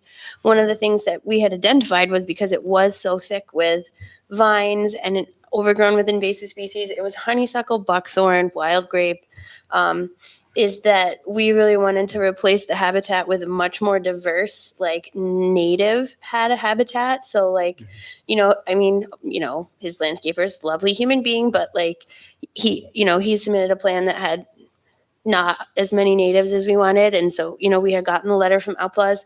So we took a look at what trees they were requesting with what trees the tree council wanted. We redid the tree planting plan. They looked at it. They said it needs even more trees. We don't have those picked out, but I know we're talking about Norway spruce and we're talking about all kinds of things that we can put in there. So initially, I think because the site is so open and ugly right now, we're going to try and replant some to get it greener and get something's growing, and then we'll go in the fall and plant even more. And like amazingly, the person who's planting them is even going to water them all summer long so they don't die. Correct? But this is on the developer to make sure this happens. It's they survive. Yeah, he was. Okay. I mean, they were originally planted to do the initial planting round this week, but it's so hot they're gonna hopefully. It's supposed put to them be in next week. So we're almost going to have a 2-phase planning schedule just because of the time of the year. So Cloverleaf Nurseries is our subcontractor. They're planting 70% of the trees, hopefully next week, weather dependent. It was too hot this week. They were originally scheduled. And then the remaining 30% or more trees that are susceptible to growth with the fall planting, those will be planted in the fall, as well as any additional trees that Laura needs in the folks with Niskayuna and Alpos. So And what's the time frame for the growth of the plantings to get to be mature? I don't know the answer to that question. It takes a while. Yeah. Yeah, I mean, I know. And you're talking like 10 to 15 years for them to get Yep. significant. Yep, I just wanted to. Okay, procedure-wise, how about, tonight you're here to basically talk about this concept for the rec room, and we're glad you're here tonight. So you need to make application for these changes? Yeah, I think he wanted to see what the planning board's willingness was to consider the additional recreation and building. It would be a site plan amendment. Mhm. If you guys were willing to consider it, then he has to submit a full site plan amendment. And we'd have the TDE look at the engineering and all that stuff. Is anybody concerned with the recreation building proposal? The only question I wanted to ask is, because it was a PUD, it's kind of exception based, but there's no ratios that this now is hits a threshold on adding more livable or workable, square footage. I can double check, but I don't think so because don't the think PUD is so flexible. Right. Yeah. So I don't have any major concerns with the building itself. Probably the only thing I'd comment on, I think Chris commented on it. It is a little bit near to the bike path. Yes. And so there could be a lot of unforeseen as of now interactions between the public, people using the bike path, and the people in the clubhouse, and misunderstandings about who has access to it, who doesn't have access to it, and so it's just something to consider in terms of its proximity to the bike path, right? And I don't know what you do about that other than make There's it clear that this is flexibility. private property, but you're not gonna, put up no trespassing signs and, right? So it's just something to think about, Okay. just where it's located. I was out there today. There aren't a lot of spaces to put based on the attempt to keep natural ledges and rocks and all that, which was wonderful in the pond that's there. That's probably, it's similar distance to the bike path as some of the other structures, but it doesn't look as residential. So Right. Mr. Khan's point is, I wouldn't want more signage, but there has to be something to make it very clear, I mean, I've been on a lot of bike parts of the Mohawk bike path and the one in Rensselaer County, and there are private property signs everywhere. Yeah. They're constantly reminding people like, this is your space. Yeah. Do not go onto this space. This is private property. I mean, I like the openness of the design for sure, but it's just, you're gonna have to, meet in the middle ground somewhere Yes. between So major concern is placement then. Look at maybe some changes in placement. I think if you can, you should move it farther away from the lot line if you can, and Yeah. then put some kind of visual screening buffer delineation from it. Yeah. Yeah. Okay. I think that's what the recommendation would be. Do you have, going along the western edge, do you have room or? Yes, there's room for flexibility with shifting it. Yeah, Like so- the overall intent on placement was for that perspective and view, but that can be slightly changed. Yeah, I think you can probably make an adjustment there, but yeah, it would need some kind of a buffering to the bike path. And the back of the building was a wall. There's not glass on the back, so just the front so you can see out on the site, right? There'll be fixed windows, like residential style fixed windows with just a glass storefront door, but just a normal size storefront door, side glass. Okay. Now, as far as, we approved phase one, which is what we were discussing tonight. Phase two is always, out there for the future, including the commercial property along Aqueduct Road, and obviously you haven't gotten there yet. So by coming forward with the request for this recreation thing, that gives us an opportunity for additional conditions, based on what we heard tonight from the public. and about planning. So I think, if we go forward with this, Laura, if we need to get more involved in rectifying any problems that we may have caused, we can handle those through any conditions in the approval for the recreation building would be an opportunity, right? Okay. So keep us engaged and with what's going forward and with the tree council and the site. And did we have Mr. Laflamme? You seem like were you the project lead or who's? But Chris and I were Yeah, co-leading. Would you continue on with this then? Yeah, Okay, absolutely. all right. Yep. And again, once again, this is probably my 12th time ever since being a planning board member that, we really got to assess that radius for public hearings. Well, yeah, I mean, the point that was made about the continued. controlled. Yeah, no, the distance is what it is, but it is the most adjacent residence from afar. But they can see, because it's such a blanket canvas, But it is quite far still, so I think that this is the worst stage, and over time, Yeah, it would normalize a little bit. And to the point Chris made, we did go over there and look. We did go over there and think about it. So it will change. The view will change. There's no doubt that the view will change. It's just a question of when it's all done, Mhm.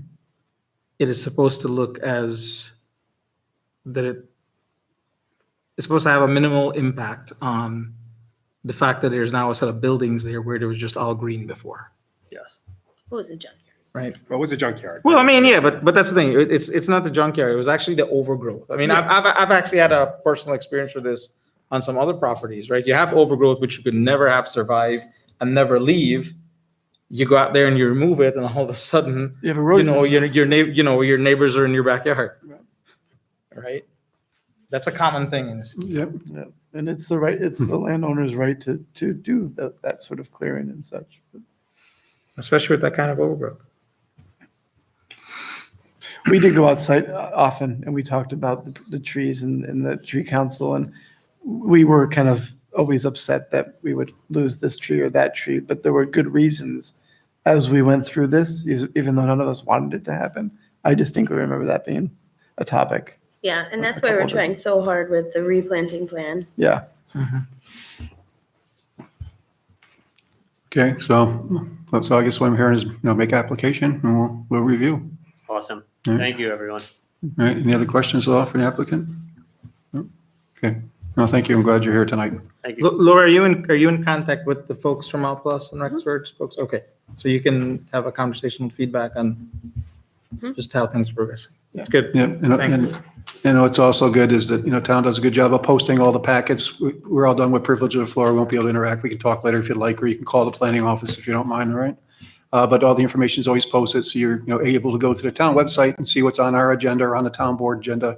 So you know what's up and coming. Just, watch the website. It's all there. Okay, our whole packet, everything that we get is all posted, all the information. Okay? Yeah, as I say, there's no discussion. We're done with, we're privileged of the floor tonight, okay? And if you have any questions, you can call the planning office during the day tomorrow, okay? All right, I apologize, but thank you. All right. All right, and that closes a reverse ledge discussion for tonight, and we'll move on to reports. First up being the Historic Preservation Town Code, and I guess I'll turn this over to Mr. DiArpino. Okay. So since the last meeting, we have made some updates, and Ms. Gold has been reviewing them and helped out with some of the terminology and the edits. Mr. Brennan here has really spearheaded this endeavor, and I think we have a good draft. Yeah, it reads very well. To go forward with. Yep. So I believe the next step is to call for a public hearing. At our level, yeah. And I feel pretty strongly that we have a good document. So this is sort of like the basis that we want to have, and it's the carrot method, correct? That's what we're going. We're not creating a very stringent preservation. We're not creating districts or anything like that that's going to have covenants that residents or certain areas are going to have to abide by. Really, it's just local recognition It's the first stepping stone to larger things that could happen for either neighborhoods or specific homeowners if they're looking to go after other things. And having this in our code also will generate opportunities for grants that could help out with certain areas of the town, whether they are sites or singular buildings or multiple buildings. And the other thing that this code does is it actually gives us a little bit of teeth to help out with the demolition process. Because right now, we don't have anything in there that could identify a historic structure or a historic site or something that could be completely modified by just taking out a building permit. This would at least allow the town the opportunity to give it a minimum of 30 days to look at something. So if a developer or a homeowner does come in with some sort of application, we at least could flag that and say, we believe that this building or site has some historic significance. And should it be altered or not, then we can take a harder look at it. Yeah. So I'm perfectly fine with this code the way it is, and I thank you guys for the work you did. The key thing is practically speaking, is there any plan to have an inventory? Oh, that's a Dennis question. Yeah. I Is there a believe they plan to do. have an inventory? A named historic inventory. Yes, that would be part of the process. The process needs Yeah, that, yeah. right? Yeah. So once the code goes into place, then we have a process for. Yeah, there's a county compendium that was done mid-'80s or something. 85, right there, right in the middle. Yeah. And then obviously with Mr. Brennan's experience here, the Architectural Review Board, I think, would be another group that we could task. And then I think we should reach it out to maybe a handful of community Student- volunteers and that student have an interns. interest in that we could, divide up into the town and really pull together some historic Good. sites. And that would be anything. I know that New York State basically has, I think it's like 50 years or something that they catalog in. We want to look at everything that's coming from, what's happening now back to when Niskuna was established. And once that compendium is put together, that's really going to be the main document that we'll be referring to. Yeah, the town did an inventory in 85, wasn't the county. So we have an inventory, I think 70 or 75 buildings in that 1985 inventory. Although an awful lot of I shouldn't say an awful lot, there's many buildings prior to 1900 that weren't in that inventory. So there's a good collection of buildings still to be added to the inventory out there. My only question, or my first question was, I don't know how all of this process works as far as adding things to the town code. I've made the changes that Ms. Gold has suggested, mostly typographical errors, a few things here or there, but some clarifications to the statement. So this is slightly revised from the document you have in front of you. Before we go to a public hearing, should this be reviewed by the town lawyer? Yeah, that's part of the process, right? Yeah. Oops. I mean, he'll look at it as it goes along. I mean, Okay, well, I just didn't know whether it should be done before the. Yeah, if we're going to call for a public hearing, we'll get the update out and we'll make sure everybody's got a copy and we'll ask Mr. Briggs also to take a look at it or the deputy town attorney to take a look at it to make sure everything's okay. And you probably should identify yourself just because you're on the. Oh, okay. Yeah. Dennis Brennan, I'm a town historian, 854 Barton Place in Niskuna. All right, I will make sure I made these revisions. I'll send this out to everybody just so they have it as well. All right, thanks. I just made them an hour before the meeting. All right. I do have a couple questions. I got, an opportunity to look it over again. Yeah. I did look at it before, but I looked at it again and I had some other thoughts regarding just the structure of the board itself. So it shall consist of no fewer than 5 members, including the town historian. So it's total of 5 minimum. That's the way I interpret that. yeah, that I think the town sort of already set up when they All set right. up this. But town, 5 minimum, including the historian, right? Yeah. Okay. And then it's staggered 3-year terms. That seemed challenging to have is that how it's written, that it has to be staggered 3 years? Because if you have 4 members, right, besides the historian, wouldn't it be, 4-year terms? It would make it easy to do that? I mean, so on the planning board, right, there's 7 full-time members. You guys have 7-year terms, Yep. but like for, I think tree council is 3 years. And then there's, I think Complete Streets is 2 years. Yeah. So I think it just sort of depends on, Yeah, I was just suggesting that because it Yeah. might make it easier for you, if it was, one person a year would come up instead of, potentially 2 or 3, yeah. That's all. So something to think about. And it says no fewer than 5. So that's why, I know that we're struggling on some of the boards just to get participation. So how do we have now on the historic? When We have 11. You have 11? Okay. So we should be in good shape. 11, but, 6 or 7 who actually participate on a regular basis. Yeah. Right. That's normal. And so if it was 5, just there would be a quorum for any votes or anything would require 3 people from the, this historic committee, preservation committee, right? To be able to take any action would require 3, assuming there's 5 people on the board. Yeah. Okay, which is all right. I have no problem with 4-year terms. It was just a suggestion. It might Yeah. make it easier but no, either way is fine with me. Could I ask a question, Mr. Chairman? Yep. To Dave and to Dennis. So I think the guts of the proposal really resides in demolition. So I'm just trying to think through the process here. So 49 years old or greater, they apply, there's a 30-day stay of demolition.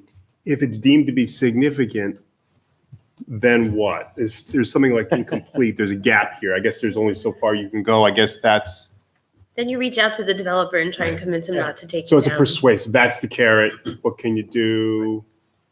Right, so could we play this through a little bit further? So, It doesn't even actually have a carrot. Like, I think Clifton Park's carrot is that they get a tax break if they deed restrict it for 50 years or 30 years, whatever they deed restrict it for. But ours, I think, is just like right now, they can come in and tear down a home in, the time it takes to get a building permit, like 2 weeks. And nobody can stop them. Nobody can look at Right, it. There's right. nothing. Like, this would at least give the historic committee a chance to go and look. And if they find something really great, it would give them an opportunity to have that conversation. It doesn't allow them to say, no, you can't take it down. That gets, I think, speed bump. hard.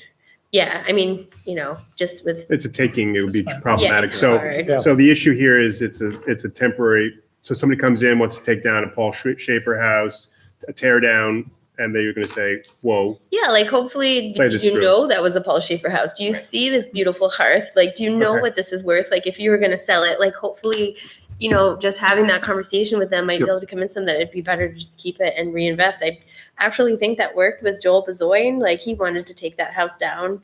On the corner of Shannon. On the corner of Shannon Boulevard. Yeah. And like, we just kept saying, but it is beautiful. Can you fix it? Like Yeah. Sears house, like Dennis helped with And that. I mean, That was you know, partly I'll- Dennis. He went out there and met with Joel. So this is Yeah. policy by needling, right? Is that what? Yeah. I'll bring it up. It would have given us a much stronger basis on Van Antwerp. Well, yeah. So part of that is that there's going to be an inventory. I think one of the rulings from the judge was that you don't really have a process for identifying historic Yeah. homes, and there's only 5 of them listed in your comprehensive plan. So Yeah. if we have a historic code that references even the 1985 study, then at least those homes are then kind of officially historical versus, what was found by the courts on our part to not be specific enough. Laura, I have a Included in the objectives or the purpose of the commission that's created is not just to create this inventory, but to increase public awareness of the value of preserving homes. Which I don't think there's a lot of attention to that at this point in time right now in Niskayuna. So hopefully if we increase that awareness, people are going to be more concerned about perhaps maintaining or preserving certain homes in town. Can I ask a question though? I need clarity on this. So it seems this is more just a speed bump exercise as it's defined currently. Yeah, it doesn't really have a carrot because we didn't put in tax incentives or something like that. And there isn't a stick because that gets complicated. Like, I think the stockade, right? Yeah. Like you have to go before a board and get any, It's a national register. Well, yeah, right. Yeah, there's Although national- national registers actually doesn't mean that you can't do what you want to that Yeah. building. Even it's the local ones are the ones that really have the say. Yeah. they just say, oh, it's a national register, but they have a really tough law and a tough board to protect that historic. But some people like that and some people avoid it. And I think this is the first step. We were saying if this works good, we get historicals, but then we still see a lot of damage to our historic structures, and maybe we start to get tougher. So that was my question is the next step to create a commission based on a district that's defined like the Stockade had done? That was all within a certain area. Yeah, the Stockade though is pretty. I mean, the whole Stockade, or is it just a district? And No, it's the Stockade as the whole defined thing? by the parameters, right? But it's the whole district that follows the same rule, and you can't go ahead and just do whatever you want to the buildings. Right. But that's different than what we're getting at. I just want We don't clarity have on that at all in what it. would be the next step, if anything. Could we ever prevent someone from tearing the facade and therefore the rest of the structure down, or relocating a historic address that has a historic garage that's as historic as the building itself? What's the next step? Would we ever be able to have protection against an owner or a grantor changing it? To that end, if I could just pick up where you're leaving off, to that end, in this section of demolition, if we have a 30-day stay, right, what's to make sure, when we want to make sure we disincent a developer that said, I'll take the fine during that 30-day period to make sure that there's a consequence if they were to violate the 30-day stay. Well, the building permit wouldn't be issued, right? Right. So, and what, just out of curiosity, what's the violation for demolition without a building permit? I mean, is that a criminal? Good Could that be question. criminal? Well, we can stop The stop work order. Skinny Atlas, the famous Skinny Atlas Lake House. They went ahead without the building permit and they made them take the house down. Yeah. Although this, obviously famous River's Ledge, lawsuit. once the tree comes down, you can't put it back. You can put 3 trees instead of the tree you took down, but they're still going to take a while. If you accidentally take down a historic house without a building permit, you can't put it back. So in short, the But- hook is you're not going to issue a building permit and there's consequences if you're to obviously. Yeah, there's a lot. There's a lot of consequences for doing work without a permit. It's, depending on how blatant a violation is, Paul can say, it's every day. It's 500 every day that the violation remains in place or whatever. Thank you. Yeah. I would Not envi- perfect. I'll go ahead. I would envision this committee to be similar to what the Architectural Review Board is doing. It's the handful of projects that the ARB's already looked at have gotten really well-received comments back to the developers and the homeowners. So I think in the, take Artur Matea's project, they were able to steer that to what we're seeing now compared to, he could have just popped something on. If you saw the first rendition, the ARB really worked with him to develop something. A good example would be if somebody buys a Paul Schaefer home, they want to do an addition. It's going to go through the building permit process. ARB is going to see it and they're going to say, okay, what are you going to do? Well, I'm ripping off the slate roof. I'm taking out all the original windows. I'm putting, Taking out the lintel. I'm taking out that, and then the board and batten is bad, so I'm putting vinyl siding on it. So you just hit the trifecta, and you got this whopping addition that now you can't even tell it's a Schaefer home. White side. We want to have this committee and another layer of the ARB to come in and say, okay, that's great. This is what you own, and you can show them the background, the history, and hopefully persuade them. Luckily, we're not seeing that carte blanche through the town, but we're going to come across projects in the future that we should have these levels built in so that a developer comes through, knows that it's not going to be a real easy cakewalk. And, those buildings and those sites contribute to those neighborhoods. And that's a fantastic first step. I think Yeah. by and Yeah, large, that's the key. we're going to mitigate the worst case scenario. I was just curious, what would that second step look like? And, Well, yeah, if you wanted to get stronger, you would either create a district that Yeah. had somebody that was overviewing it with all of those guidelines, the Stockade has. Saratoga, I think, has it too. yes, they do. Yeah, and that's very strict, things that you can do. Saratoga's, I don't think is maybe district based. I think it's Saratoga based, and then the Stockade is district based. Yeah. So a question about historic districts is, say we were to create a Paul Schaefer Historic District in that area of Cayuga, Mohegan, Onondaga there. Are the homes that are existing grandfathered in, even if they're not a Paul Schaefer home? Yeah, I mean, David, you can jump in here. I think that would be a difficult place to create a district because of, even though it's got a higher concentration of Paul Schaefer homes than the capital region, it's still like maybe one in every 20. Yeah. Maybe. So it's not really a district. So I guess I'm trying to understand, we have language in here about defining a historic district. Are all of the homes in a historic district on the historic inventory?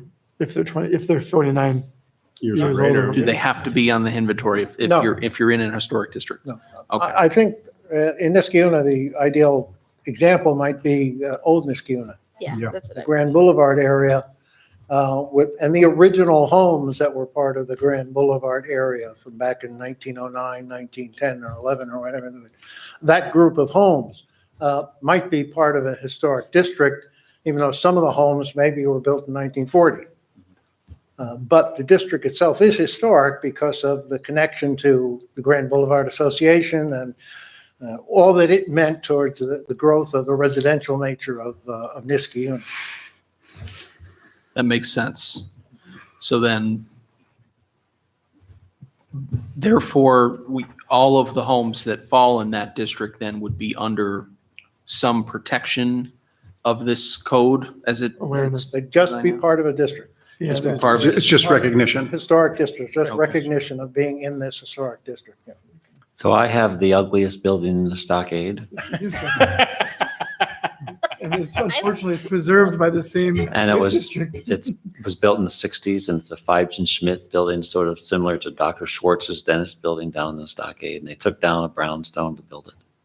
And because of that building, they developed this historic district.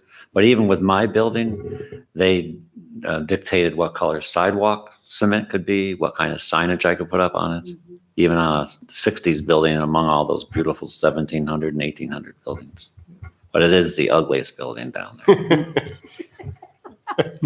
So we're defining a district as part of this code, but the teeth, the carrot or the stick that we'll add to how the development in that district looks like in the future, that's to be added at a later date. Yeah, it's just recognition. It's like we recognize that house as being historic, and you're recognizing this district of houses as being historic, just purely a recognition. There's no carrot, no requirements attached to it at all. But we can, as long as this goes through, we could acknowledge it and wrap it into our comprehensive plan. We can put it as a list of something we review on site plan to give it some more meat. And if that's still not enough to protect, then you can go the next step.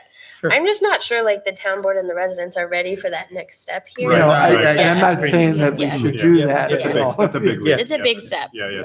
But this is the first step. Then you build it into the comprehensive plan and site plan review. So that gives us, some of that oversight. The only part I was, I was going to say, in Malta, they put a plan together similar to this, but it was all stick. Yeah.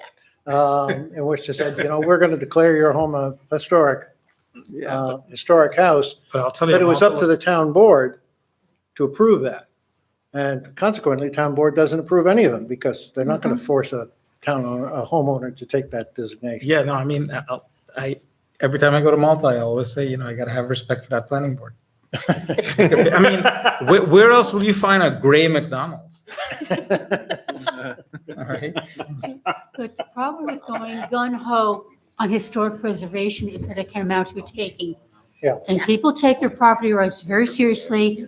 And we're a community where a lot of people have the money to go get an attorney to prove their point that you are taking their property without their consent and they're not having it. Right, yeah. And I don't think the town board would stomach it, frankly. Yeah.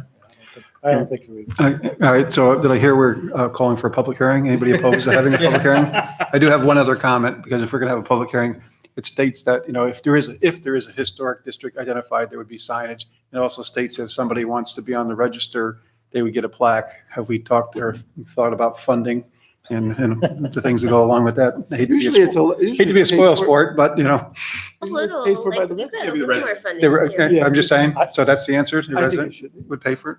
I had funding for, I think, 4 in my budget. And that's my The point. plaques are not that expensive. I mean, you can get them, cost $500 or $600 or $800, but you can get them for $150.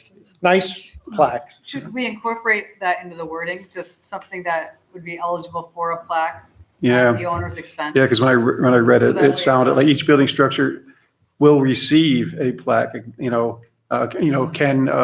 can request a plaque at their, whatever, Approval. Will Yeah, receive could be approval for it. eligible for a plaque at the owner's. Yeah. Yeah, I know budgets are tough and, throw that kind of stuff out there. We gotta make sure it's funded, right? Eligible for a plaque at the owner's expense? Well, that's just a comment. I'm not saying that's right unless we got Or budget you, I for mean, it. you could just say to be eligible for a plaque. Yeah, be eligible for a plaque, and then we could figure it out at a later date, That's actually the model that state education's been using for several decades now. You know those blue and marigold markers all over the state, Markers Speak, originally stated fire, paid for them. And then the state ed's budget was not so generous. They stopped funding it. They still have to authorize them, but the owner Of the land. or Yeah. or a local historic society, if they want to pay for it, they can pay for it.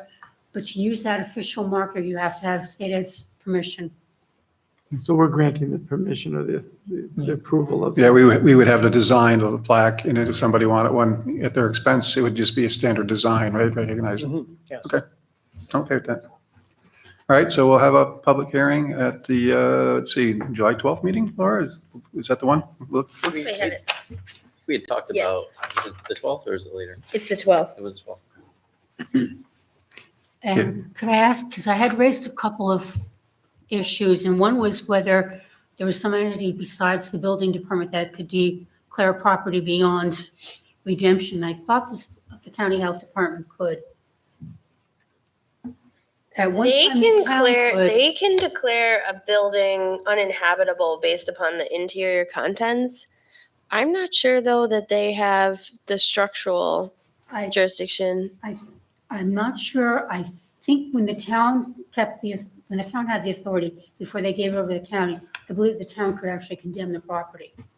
Not just say it was inhabitable, but condemn it, because the town actually took down a house. No, we can. We still can. We didn't give that property But the that power. wasn't the building department, though. That was the town health officer. I don't know. That You know goes the way answer to back. that? Yeah. We had a house that was so vermin filled that. I'm only saying because I've actually I think the power only resides in the building department now, because I think I've even had the county reach out and say, can you have a building inspector go and look? Like, we think it's bad, but it's always been us that makes that determination. So they would come through your office no Yeah. matter what, Yeah. was my thought when I read that comment. Or it could just be that the county would rather the town expend the resources. Well, maybe, but I mean, Just like assurance on that, if somebody could check. And then, so, but I mean, does the code actually have to change though? Because even if the county declared it as it has to come down, the building inspector is just gonna side with the county at that point and then declare the building to come well, down. this limits it to the opinion of the building department. And Yeah, we're that's taxing part that worried me, that there might be others. I don't know if the fire department can do it. Yeah, but that's what I'm saying. If the fire department comes to the building department and says this structure has to come down, the building department is the one that's going to issue the permit that says take the structure down. So even if they're not the ones that make the determination for the structure to come down, it's still going to be run through the building department. I'm okay with it personally like that. I am also. And at the end, I had a suggestion on the wording, and I don't know if you found either of them acceptable or not. Yeah, I added that sentence you had about property owners may sell, alter, or dispose of their property as they wish. Just to make it clear that there were Okay. no restrictions on the property based on being on the historic register. Because originally it sort of sounded like the owners were on the register and There's no that didn't work. restrictions. Okay, thank you. Yeah. No, Okay. I like that. I like that. All right, so Dennis, you'll get Laura your updated version. She'll get it out to all of us. We'll get a chance to update based on the comments you heard tonight. Right. All right. Okay. All right, and thank you, Dr. Brennan, for your support, and Leslie for reviewing that, you. and everyone. Appreciate it. Okay, under reports, COVID-19 update, Laura?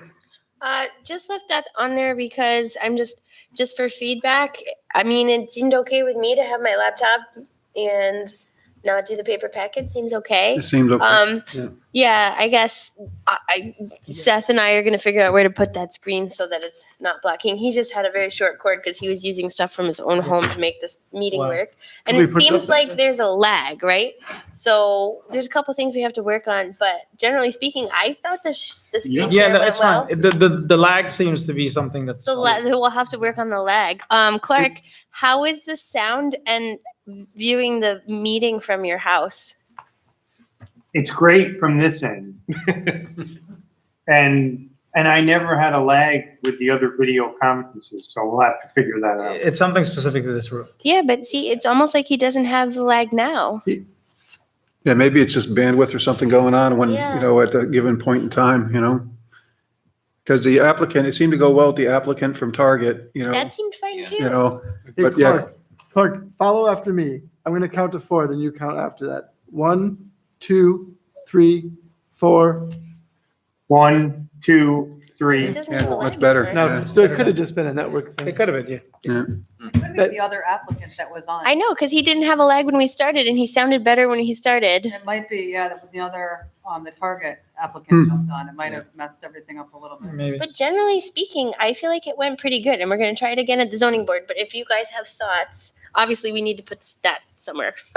No, we got the power. Yeah. That was good. Yeah. If the monitor can go up there, so we could at least be looking. Yeah. Yeah. upward. So really Yeah, what I we have gotta, to do is there's figure out the there's no screen. room in it though. And the one other thing I noticed just from being in the back Do you have a plug? is that, Okay. you know, when we put these screens up, it works really good for people in the audience. But Yeah. when you zoom in on that screen and all these lights are on, it's hard for the video to pick that up. Pick that up, yeah. So we'll have to mess with that a little bit too. Yeah. And yeah, and maybe actually the master chairs probably need to be over Yeah, there. well, I was thinking that we definitely need Yeah. to switch them. Gotta switch those. That did not work. Yeah, I was. That didn't work out. That's That good. did not work tonight. Yep. Nope. This is for the 6 people. Okay. And I am disappointed to have gotten this, but that's okay. Yeah. Well, I mean, We didn't know how it was gonna go. Yeah, no, I'm just kidding. I know. I've like literally have like hordes of paper files in my house from like old meetings and projects, and I'm like was happy to not have them. Oh, it's fantastic. Yeah. I mean, so We've it's learned so not much. perfect, but the developer is willing to, like, you know, I said, you got to put more trees in. They doubled the trees. Then those guys called again, and I Lower the said, now lights. you need to like triple the trees. And you know, the Reduce one the thing that I have been trying to work on is the white siding. It just seems like that's a hard thing for them to move, but Well, that was, well, I mean, that's why I was curious as to the extent to which if they had gone beyond what they were supposed to be doing, perhaps there could be some room for negotiation. yeah. Yeah. Yeah. Yeah. And I mean, so if you look at the tree clearing on this plan, there was a lot more brush and things that had to be taken down, and definitely some trees that were that they attempted to save came down. Our tree code says when you take a tree down that we wanted you to save, you have to mitigate, and they are mitigating. But it's just tough. It's just like historic building. Once you take that big tree down, you can mitigate with 5 little trees, but it's still going to take a while. Right, but also the idea that not that we're suggesting it, that they have to do it. Like if They have to. Oh right, yeah. yes, No, okay, yeah. yeah. Yeah. So does anybody think it's curious that we have a development, that we have a developer who's coming to put up a 3,200 square foot building after it's been approved? I mean, it's either this market is incredibly hot and they're going to get a bump in rents, or the market has some weakness that they need to actually build an amenity package that wasn't previously planned. It's an interesting, I've never seen a developer to build, it's going to be $500,000, $600,000 amenity after it's been planned. That's a curiosity to me. It's an interesting observation. He didn't really talk about it, but they had a putting green on their clubhouse. There's a golf. And if you simulation. look, they took the putting green out and they put the pool's still there, but they put cornhole thingies, I think, and something else like a. Yeah. Has anybody been to Starbucks Island? But anyway, so what he said is that they constantly poll the people who are in their apartments for what amenities that they want, and I guess the golf simulator is like this really hot thing because you can do it all year long, whereas like putting green. I get the fact that people get polled, but you can poll a lot of things and you don't build, right? I mean, doing a polling and executing a plan is a very interesting. Yeah. There's a big difference there. I mean, this is this tells me this is a remarkably strong market to, after the fact, after planning approval, to put up another $600,000 building. This tells me there's a lot of strength here. It's curiosity. It's just an interesting observation. I don't know if a conclusion, but. I think it's great. I commission business, but it's somewhat related to Rivers Ledge. Maybe Clark knows. Matthias' project came up. He's actually getting to the stucco part and picking the color. So if you do drive by, or anyone from the architectural board drives by and gets close to the facade, it's got a couple samples up there. It's an off-white natural stucco. But there was a question that came up, and that's, I see the board drilling that's actively underway on Aqueduct. It's starting close to Low pressure sewer. Mhm. Yeah, low pressure sewer. Do you know if that is going to stay on that southern side all the way down? I'd have to look at the offsite plans, but I believe it's at least for the majority of it, because the water line is on the other side of the road. Yeah. And it needs the Yeah, I think separation. that's gonna, I mean, I don't think it goes as far as Anthony Street, but maybe it does. Well, I it think starts. it It's stays on starting. there. at- I think it goes, yeah. Well, the Boyne's begun. It's on the grilling, like the grilling center, the Yeah, western they're end. actually, I think, over 50% of the way done with the. The Boyne? Yeah, I think Oh, so. wow. Okay. They've already done the stuff by Anthony Street. That's done. They started at Anthony Street. Right, and they're coming so they're toward. Yeah, and they're coming towards the Toward Rexford Balltown Bridge. Road, Yeah. Oh, Saturn They reports? haven't started the water line yet, though. They're just doing the low pressure right now. When they finish the low pressure, then they'll do the water. Yeah. Low pressure sewer. Mhm. All right, so let's move on to commission business then. Mr. Ross, do you have anything for us tonight? I do not. Mr. DiRapino? The Architectural Review Board update, we are on the town's website. We're having it, I believe, relocated to be a little bit more accessible. It's kind of buried in committees, but it's really good. Mr. Henry's working on us having some sort of article in the Gazette or Times Union just to promote that it's been around and maybe showcase a project or so. And then we're going to be actively seeking at least another member or two. And, we're down to 2 members at this point. We're going to get at least a couple more. The article should help. Yeah, that would help too. The article might get some people interested also. That's it. Yeah, thank you, David. Ms. McPartlin? No, nothing. Mr. Khan? Nothing here. Thank you. Ms. Tennis? So fun. No, sir. I've been dying just to go down and do that. Yeah. And Ms. Gold, do you have anything for us? Or Ms. Shenfield? Anything at all? Okay, thank you very much, everybody. Yeah, we're back, so that's great news. It went well. Thank you very much to the planning department and to IT. Have a motion to adjourn? I'm gonna break the cycle and not make the motion. So. You gotta do something. Motion adjourned by Mr. Oster. Do I have a second? Seconded by Mr. Scrubby-Tennis. All those in favor signify by saying aye. Aye. Any opposed? All right, good night, everyone. Night, everyone. We are adjourned. First meeting. I think, Mr. Yes, Chairman, now we're this in was- pajama this bottoms during all these definitely meetings.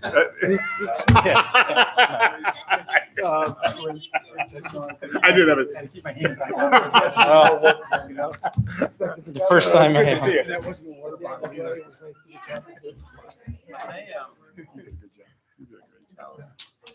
This is a good meeting. Yeah, you come back in the sack. You're back in the sack. Toilet wasn't doing.